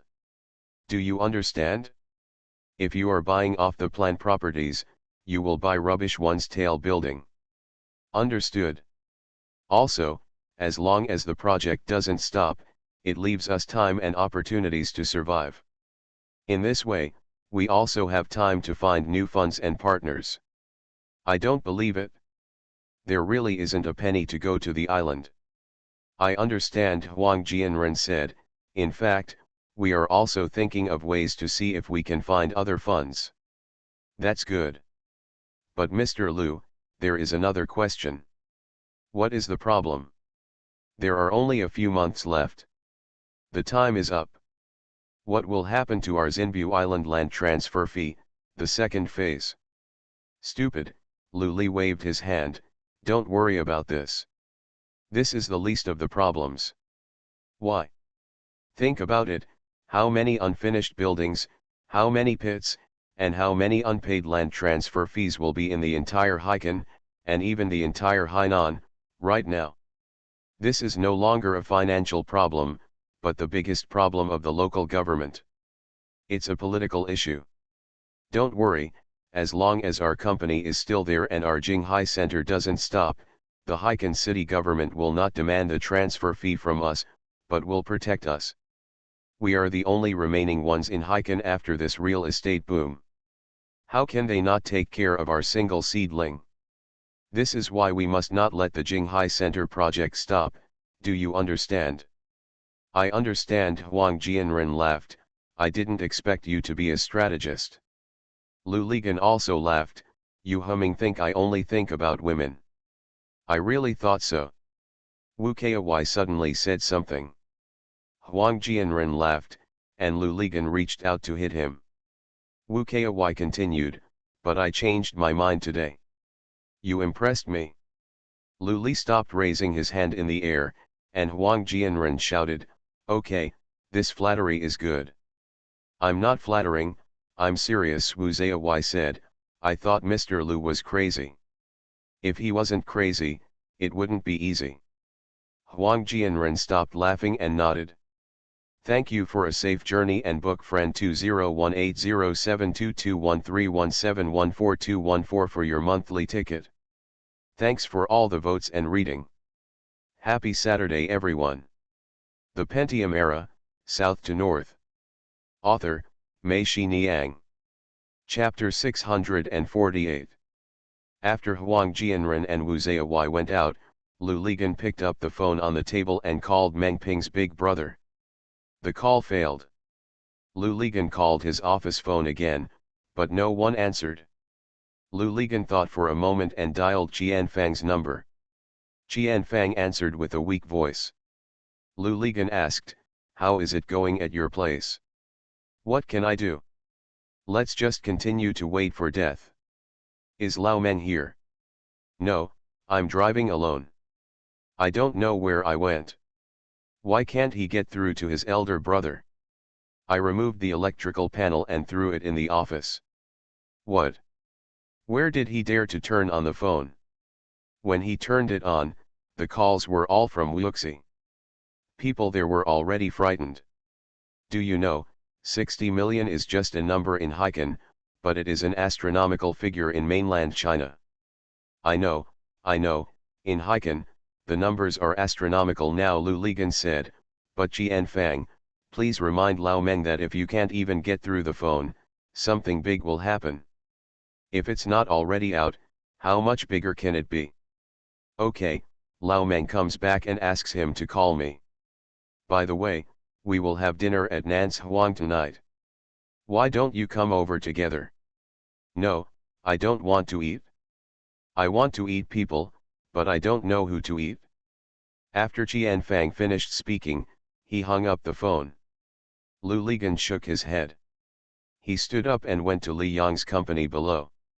Li Yang and Chen Qiang hadn't come back yet. Colleagues in Li Yang's office talked to Lu Ligan, hesitantly. "Yes," he said, "our boss also went there, and Mr. Chen's wife." Lu Ligan was surprised. Lin Yiyan went over with Li Yang's uncle. What was she doing there?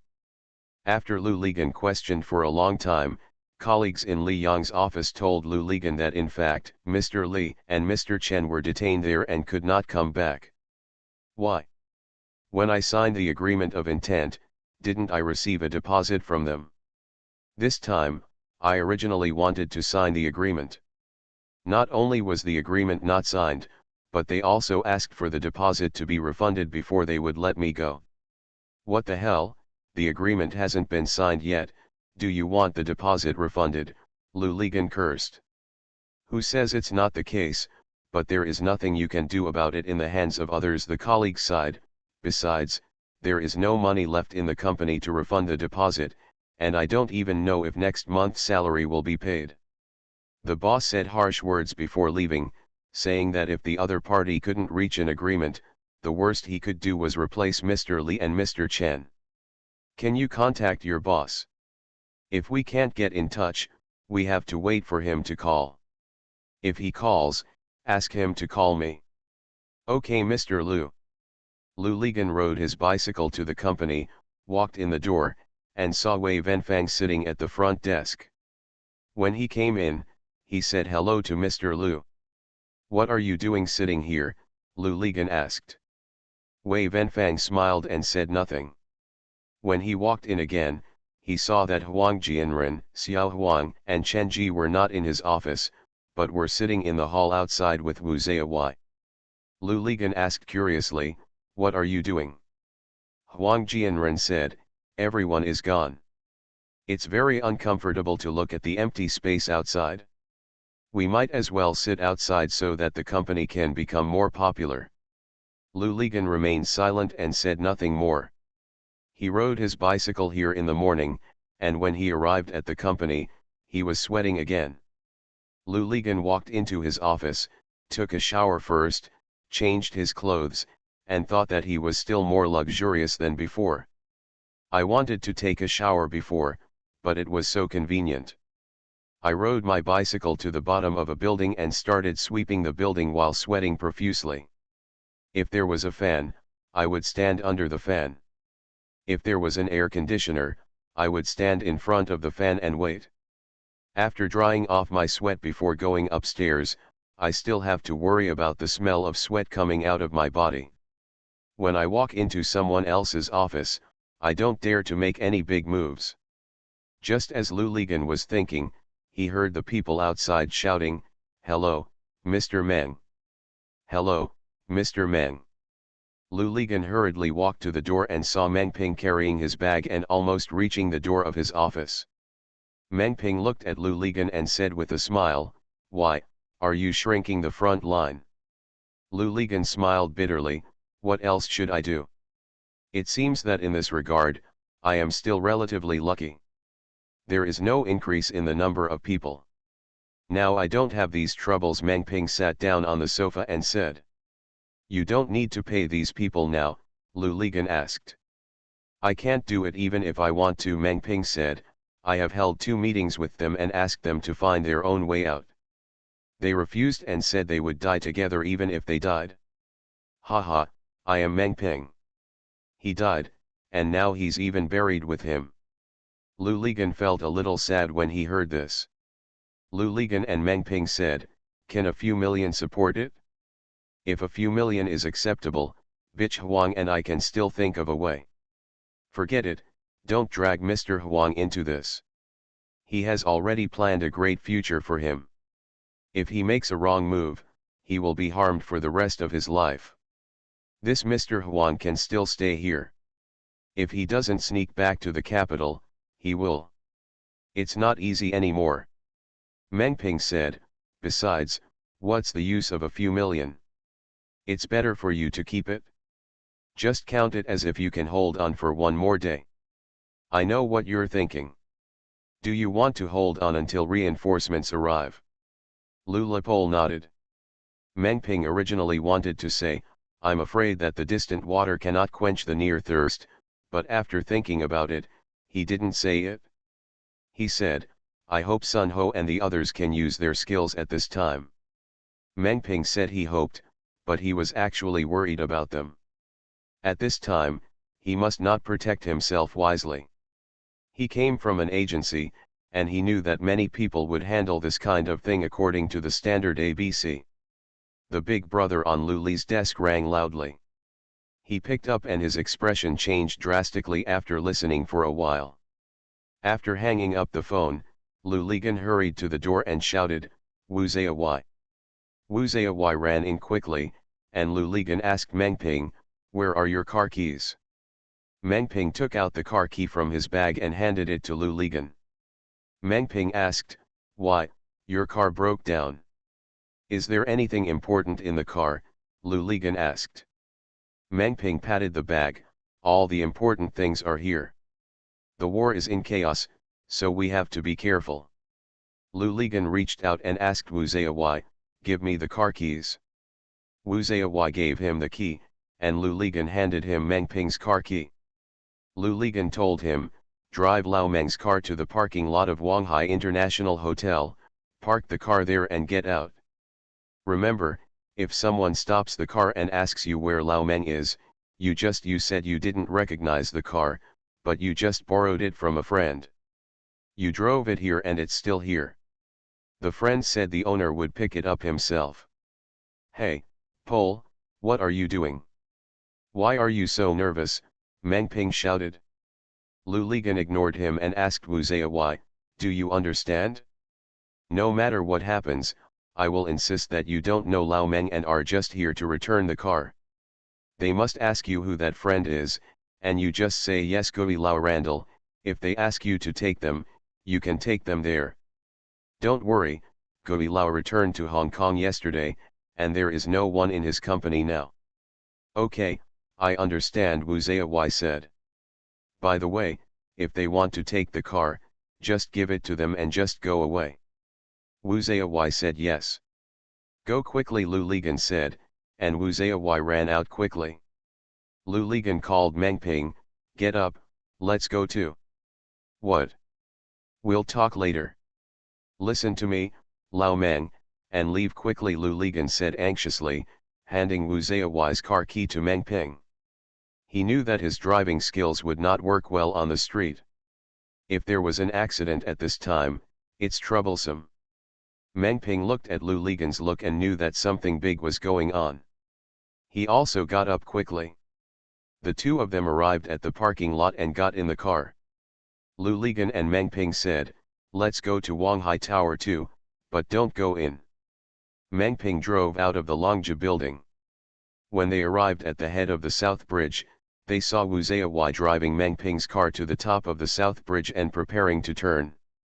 Lu Ligan told Meng Ping to drive slower and keep a distance from Wu Zayawai. Meng Ping slowed down. When they were almost driving to the parking lot of Wanghailu, they saw that Wu Zayawai had parked his car and was coming out of the parking lot. Lu Ligan looked around and said to Meng Ping, "Pick up Wu Zayawai." Wu Zayawai walked to the exit of the parking lot, and Meng Ping stopped the car. Lu Ligan shouted, "Get in the car quickly." Wu Zayawai got in the car. "Turn onto Datong Road and stop at the entrance of Haikan Park," Lu Ligan said. Meng Ping turned the car left, reached Datong Road, and drove to the entrance of Haikan Park. Lu Ligan and Meng Ping said, "Let's go to the back row, and Xiao Wu will drive." The two people sat in the back row. Lu Ligan and Wu Zayawai said, "Go to Sanya." Both Meng Ping and Wu Zayawai were taken aback. Meng Ping asked, "Gangzi, what on earth are you doing?" Lu Ligan still said that we would talk about it later. When the car left the city, Lu Ligan let out a long sigh. Lu Ligan and Meng Ping said, "The call just now was made by Jian Fang while hiding in the women's restroom. The Wuxi police came to your company to arrest you. They have sealed your finance room and the bank account is still there. The other car is blocked, and they are looking for you everywhere." Jian Fang said, "You can't stay in Haikan, they might go to my company soon, do you understand?" Meng Ping was stunned. Lu Ligan immediately called Huang Jianren and asked him if anyone came to see him. Huang Jianren said no. "If so, just say I went to a sauna. You don't know which sauna, and you don't know how long it took for me to come back. The longest time, I didn't come back until all day and night." "Mr. Lu, has something happened to you?" Huang Jianren shouted, "Is it white or black?" "Nothing happened to me. Someone is looking for me anyway." "That's what you say. Do you understand?" "I understand, don't worry, no matter who comes, I will deal with it," Huang Jianren said. After hanging up the phone, Lu Ligan turned off his mobile phone. He was worried that the Wuxi police would find his business card in Meng Ping's drawer and call him. "What are they looking for you for? What else can we do?" "Just ask for money." Meng Ping smiled bitterly, "I had a premonition that they might come, but I didn't expect it to be so soon. Haha, they must have thought that there would still be money in my company, so hurry up. It's a little bit if you can get a little bit back." "Is that 60 million, Lu Ligan asked. Meng Ping nodded, and Lu Ligan said curiously, "Not even the banks knew that those 60 million came to Hainan to buy land. You didn't lie to them. The land is still there. If they want it, just take it. Let's go, who can we catch?" "You are also naive.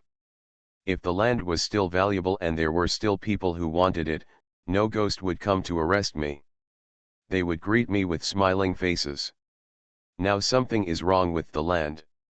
There has to be a reason, right?"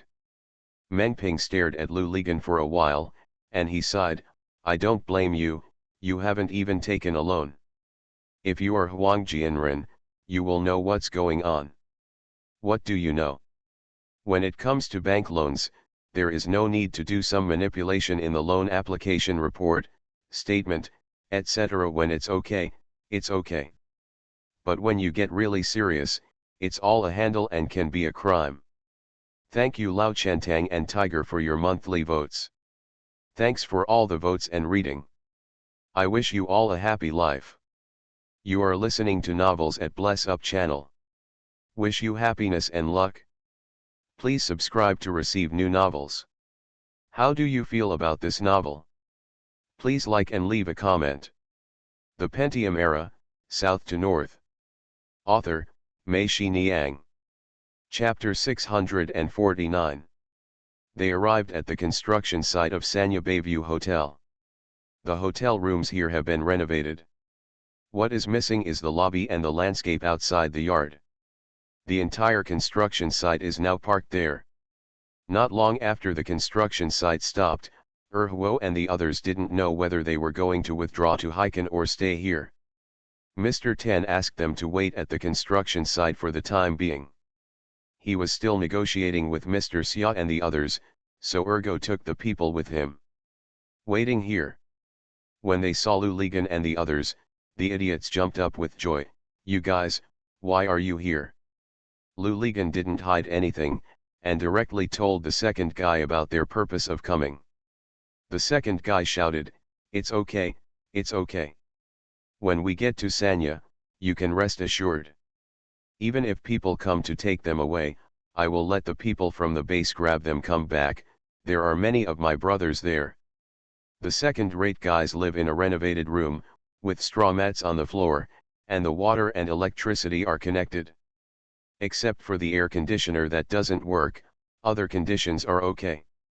There are people doing the food, so they don't have to go out.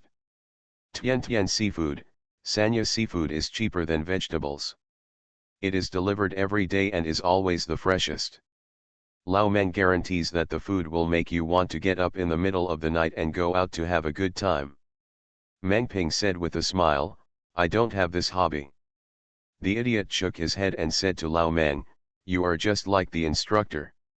You are forced to do everything. You are good at everything, but the cannons cannot hit each other. It is different from the pole. Others laughed. The second-rate guy asked Lu Ligan, how is it here? If it doesn't work, I'll go to the Yulin base to find a house and let Lao Meng live in the base. Even those people who are forced to live there don't dare to go in. Lu Ligan quickly said, no need, it's fine just here. No one would have thought that Lao Meng would be here. You two don't have much contact with each other. When you arrive at the base, he is an outsider and stands out. Meng Ping also said, let's just stay here. Look, it's still a sea view room. This room was designed by Zhang Chen, right? The second-hand guy quickly said yes. Meng Ping smiled and said, I didn't expect that I would come to stay first. Don't worry, Lao Meng, while you are here, I guarantee that you will live well and eat well. If you want to vent your anger, just tell me that you are forced to raise me. I know almost all the ding-dongs in Sanya, and there are still a few. Not bad. After chatting for a while, Meng Ping quickly waved his hand. Lu Ligan looked at his watch. It was already time for dinner. The four of them went to the Chun Yuan seafood stall and ordered a side stove. They had a table of seafood and started the side stove. Meng Ping asked the second-rate guy, how is Lao Tan's place? The second-hand guy shook his head and said, it's difficult. When I asked him, he refused to tell me. But I asked the baker foreman. Now all the construction sites have stopped. Like ours, if the construction site is stopped, Party A's boss can still find it. Yes, it has all been calculated. Many of the houses were thrown away without anyone knowing where they were going. The renovation work was not in vain. It would be useless even if you just hold on to other people's houses. Meng Ping nodded and said with a wry smile, the most indispensable thing in Hiken now is houses. The houses are not as valuable as the decoration money to be paid, so of course they don't want them. I was raised by force, and I don't know if Uncle Tan can survive it. The second-rate scolded. By the way, is that Jin Lily still with Lao Xia? Lu Ligan asked. Zigweed girl? I guess so. Anyway, when we came here before, we all came together and were forced to raise her. Fortunately, the instructor was not with her. The look on her face that looked down on others was nothing compared to my aunt. They were here. It's great to be together, they look like a perfect match. Meng Ping and Lu Ligan were stunned for a moment, and then they remembered that the aunt they were talking about was Xiao Zhao. They both laughed. Lu Ligan and Erkuo said, then Lao Meng is your uncle. You have to take good care of me. Don't worry, I'll take good care of him even if he's not my uncle, but it's been a long time since he came. Who? Lou Ligon asked. The second-rate guy was jumping up and down with his words. He really wouldn't be able to catch up without asking. Girl pig grass, you're a forced child. I'm still waiting for her to come. I'm going to show her my aunt's photo. Let's see if my aunt is 100 times prettier than you. Lou Ligon, Meng Ping, and Wu Zayawai laughed again. Lou Ligon thought to himself, it doesn't matter if Meng Ping is with the second-rate guy, even if you have big worries, this guy will make you unable to hold back. After they finished building the side stove, it was already dark outside. Lou Ligon and Wu Zayawai sent Meng Ping and the second cargo to the construction site, and then they walked to Hiken. Lou Ligon was worried that if the Wuxi police had been to the company, although Huang Jianren you can handle it, but if someone disappears for such a long time, you can tell how far you have gone, so don't lead them to Sanya because of this. When the two of them returned to Hiken, it was already around 4 o'clock in the morning the next day. Lou Ligon had no interest in going back. He was left alone. He simply asked Wu Zayawai to send him to the company and take a shower. Just sleep on the sofa in the office. On the way back, Wu Zayawai asked Lou Ligon to drive for several hours, and finally he was satisfied. Lou Ligon imitated the tone of a second-rate man and yelled, "You are so generous today, why don't you stop being verbose? I'm asking you to practice. If you have to run away one day, you can also drive away," Wu Zayawai said. You, Lou Ligon cursed. When Lou Ligon woke up on the sofa, it was already noon. He walked out of the office, which surprised Huang Jianren. He said, "I thought you didn't come." "Has anyone come to see me?" Lou Ligon asked. Huang Jianren shook his head. Lou Ligon then turned on his mobile phone. Before seeing Huang Jianren, Lou Ligon did not dare to turn on the phone. He was afraid that the phone call would come and he and Huang Jianren would not agree on what they said. Lou Ligon sat in the office until about 4 o'clock. No one came to see him or called him. Lou Ligon couldn't help but call Qian Fang. Qian Fang told him that they were watching the sea. "I found Lao Meng's car in the building parking lot, asked someone to unlock it, and the car drove to the Coconut Garden Hotel." "Why go to Coconut Garden Hotel? They live there." "How do you know?" "Sister Cao and Su Jiaking are following them." Lou Ligon laughed, "Okay, you are still the best. You are still laughing. If you don't follow them, how will we know where they are going and what clues they have found?" "Yes, that makes sense. But weird." "What's weird?" "After they found Lao Meng's car, they seemed to stop looking for it." Lou Ligon immediately understood in his heart that these people were here for a routine matter. They had found 2 Mercedes-Benzes and could at least make business when they got back. They probably really didn't care whether they could catch Meng Ping. Their main purpose was to see if they could find money. The account of Meng Ping's company was sealed. After pulling out the bank statements, it was found that all transactions were normal and there was no abnormal capital flow. It was then known that Meng Ping did not transfer funds. The money was all in the company's account. Whether or not the person was arrested was of little significance. Moreover, maybe among the people who come, there are also friends of Meng Ping. Meng Ping has many friends in Wuxi. "How much money was deducted from the account?" Lou Ligon asked. "Didn't I just pay the transfer fee? There are still more than 3 million in the account." "Where is Lao Meng's personal account?" "He has a lot of money in his personal account, and he never puts money out." Qian Fang's words confirmed Lou Ligon's guess, which was why they didn't even find him here. "By the way, where did you hide Lao Meng?" Qian Fang asked. Just as Lou Ligon was about to tell her, Qian Fang shouted, No, don't tell me. I'm afraid that when they sit on the tiger bench and pour pepper water on me, I won't be able to help myself and will betray Lao Meng." Lou Ligon laughed loudly and cursed, "Have you watched too many movies?" 2 days later, Qianfang called Lu Ligan and told him that the man from Wuxi was gone. You sure? Sure, we watched them drive 2 cars to Xiuying Pier, get on the ship, and we watched the ship drive away. We're not sure yet. Will they go to Haiyan and come back? That's not true. Are there many people in the car? We counted, 5. There were also 5 people who came to our company. We checked the hotel's housing records, and there were also 5. That's right.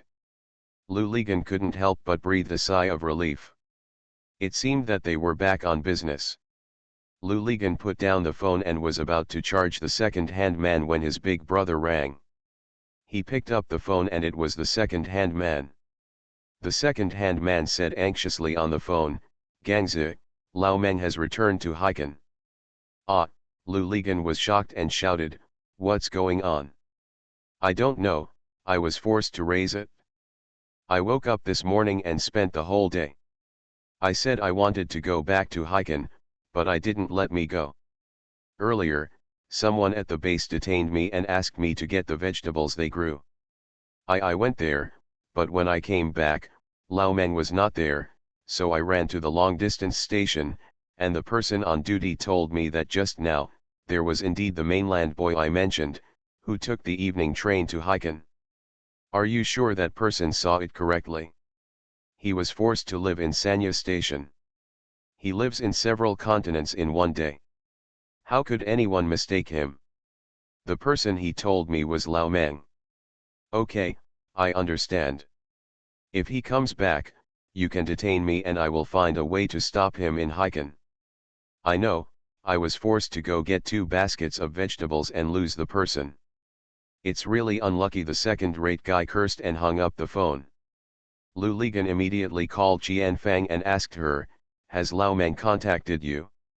Did he know that the people from Wuxi were gone? No, Qianfang said, what's wrong? Where are you now? Company. Wait there, I'll be right over. Lu Ligan called Wu Kai and went to Meng Ping's company. Qianfang, Su Jiaking, Ya Yulan and Cao Ziahe were all there. The 4 of them were shocked when they heard Lu Ligan's words. Qianfang asked, does Lao Meng really have an insider? Someone told him that Haikan was safe? It's impossible. Even if there is an insider, we still have to contact him. Lao Meng's eldest brother is still in the office, Ya Yulan said. If this is the case, it would be even more terrifying, Lu Ligan said. Why? Qianfang asked as everyone else looked at him. That means there are more than 5 of them here, there are still people in Haikan, and Lao Meng can contact him. If so, you don't know if they are trying to take the bait of Lao Meng. As soon as Lu Ligan said this, everyone else became anxious. Su Jiaking kept stamping his feet and shouting, what should we do, Lao Meng, this idiot? Don't be anxious. Fortunately, we know that he came back by long-distance bus. It's still early. Wait a minute, Qianfang. You come with us to the intersection into the city. When we see the long-distance bus coming from Sanya, we will stop it. Get in the car and see if Lao Meng is there. Sister Cao, take Yuan and wait in the company. Xiao and Jiaking, you go to where Lao Meng lives and wait at the intersection. In case we don't find him, he's back again. You can see him. Lu Ligan said that everyone else agreed. The Pentium Era, South to North. Author, Mei Xiniang. Chapter 650. At around 10 o'clock in the evening, Lu Ligan and Qianfang found Meng Ping on the long-distance bus from Sanya to Haikan. Meng Ping got off the bus with them and asked strangely as they walked, how did you know I was back? Already? Then I immediately realized that it was the second-rate guy who called you to tell you. By the way, how did you know I was taking this train? Lu Ligan cursed, if such a big living person is missing, how can we not look for him? Qianfang also cursed, we didn't know you were taking this bus, damn, we stopped all the cars coming from Sanya. 4 people stood on the side of the road. Lu Ligan asked, what are you doing back here? I came back to surrender, Meng Ping said calmly. I thought about it for 2 days in Sanya, and finally felt that I should come back. No matter what the final outcome of this matter is, I should come back and face it. What's wrong with you? Don't you know they've left? Qian Fang cursed. They left? Meng Ping asked curiously. When did they leave? This morning. Lu Ligan breathed a sigh of relief. It turned out that this matter was not as he imagined. There were still people in Wuxi in Haikan, and Meng Ping had contact with them. If this was not the case, then it would be fine. Everyone in Wuxi had been evacuated from Haikan. Lu Ligan told them to get in the car and go to my office first. If anything happens, we can talk about it in the office. After getting in the car, Lu Ligan and Qian Fang said, call Su Jiaking and Sister Cao and ask them to come to my place and tell them that Lao Meng has been found. Qian Fang finally realized that these two groups of people were still waiting eagerly.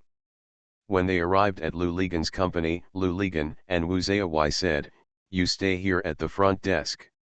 When Su Jiaking and others are here, let them in, and the others. Countless Wu Zhaowei said.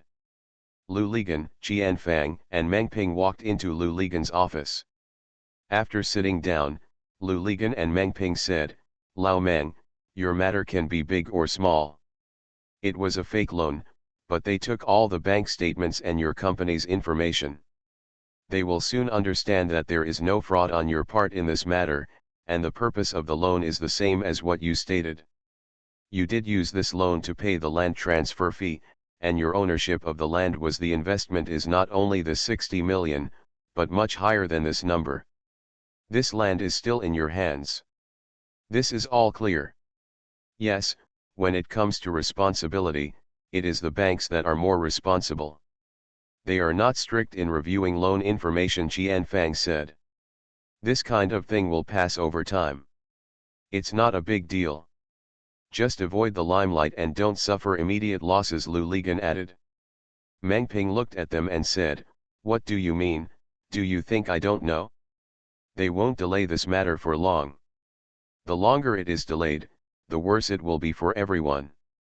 If they don't find me, they will definitely find the relevant person responsible and prosecute the case is finalized. Pol, you are right. This matter could have been settled on my side or on the bank's side. If you can't find me, just go to the bank. In short, the case will be settled quickly. As time goes by, this matter will indeed pass. What you said is correct. Then it's over. At worst, you can stay in Sanya for a while longer, or we can arrange another place. Hainan is so big and there is no place you can go. Why are you coming back? You surrendered to the police. Are you out of your mind? Lu Ligan asked. As soon as Lu Ligan finished speaking, Su Jiaking, Ya Yulan and Cao Ziahe came in. As soon as Su Jiaking came in and saw Meng Ping, she hugged him and started crying. Su Jiaking shouted. Lao Meng, I thought I would never see you again. Meng Ping said with a smile, I didn't kill people or set fire, so why can't I see them? Okay, everyone, sit down, Qian Fang called. The three people also sat down. Qian Fang and Meng Ping said. Lao Meng, everyone is here now. Let's talk about what you want to say. We will help you find a way. We just don't allow you to act without telling us anything like today. You know I don't know, if something happens to you, we will all feel more uncomfortable than you, and we will think that we failed to protect you. Lu Ligan said that Qian Fang was right. Others nodded. Meng Ping glanced at them and said, I have been in Sanya for the past 2 days and have thought a lot. I have thought about everything you said, not once, but countless times. Yes, I, Meng Ping, am not alone in Hainan. I still have friends and you. If I want to hide, I will definitely be able to escape. But do you know that if there is a problem with 60 million, this responsibility must be fulfilled? People's, either me or someone else. I hid, but do you know how many people would go in because of this, and their families would be ruined because of this? These people, like you, are also friends of me, Meng Ping. They were all here to help me, Meng Ping. I, Meng Ping, don't dare to boast about it, but Sister Cao and Qian Fang, you returned to Wuxi with me. You should know this. What I, Meng Ping, dare to brag about is that for such a large amount of money, I did not pay a penny in bribes. At most, I only treated them to a few meals. I dare say that not many people go to banks to get development loans. It can be done, am I right? How can I do this? It's not just that my friends gave me Meng Ping face and trusted me, knowing that I, Meng Ping, would not do anything random with this money, but now, something happened to this money. Although there are special reasons, I, Meng Ping, can't do anything about it, but after all, this money came from my hands, Meng Ping, right? You said, I will ask each of you to think carefully, and then tell me loudly, what are you thinking, what do you tell me? Just tell me that I, Meng Ping, went into hiding when the trouble came, and then let so many friends take the blame for me, and let their families, their wives and children, suffer the pain of separation because of me. Just tell me. Can I, Meng Ping, do this? Tell me again, if I, Meng Ping, do this, am I still not a human being? You all think about it. Pole, give me a cigarette. After Meng Ping finished speaking, everyone was silent. Lu Ligan handed him the cigarette and lit it for him. Meng Ping took a deep puff and said to Lu Ligan, Gangzi, tell the truth. If I were such a person, do you still dare to be friends with me? Lu Ligan shook his head and cursed. He had never thought about it, and he was too lazy to think about it. It was too humming complicated. I knew that I couldn't control other people, but you, Meng Ping, I couldn't just watch and die. Cao Zia, he said, Lao Meng, what you said is correct, but isn't there a better way? No, someone has to take care of this matter, either me or someone else. If no one takes the responsibility, this matter will not go through, Meng Ping said. I came back to Haikan just to come to them and explain clearly to them. Anyway, what is my responsibility? I'm the only one to carry it, and it's my money to use, there's no reason to let others carry it for me. But haven't they already gone back? Ye Yulan said. Then I'll go back too, Meng Ping said. The others were shocked, and Lu Ligan cursed, are you humming sick? Meng Ping laughed loudly, and he scolded back, Gangzi, it's not your fault. It's your fault. You are no less sick than me. I ask you, if something happens to you, will you let Zhang Chen go, carrying it for you and hiding yourself? These people are the same as me, just like you and Zhang Chen. Meng Ping's words choked Lu Ligan. Okay, I'm hungry. Meng Ping clapped his hands and shouted, Zhangzi, please invite us to the Lion Building.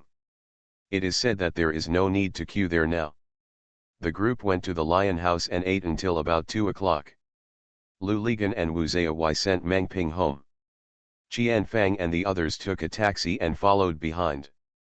Back home, Meng Ping took a shower and was about to go to bed. There was a knock on the door.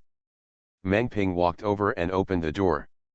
He saw Qian Fang, Su Jiaking, Ye Yulan and Cao Ziahe standing outside.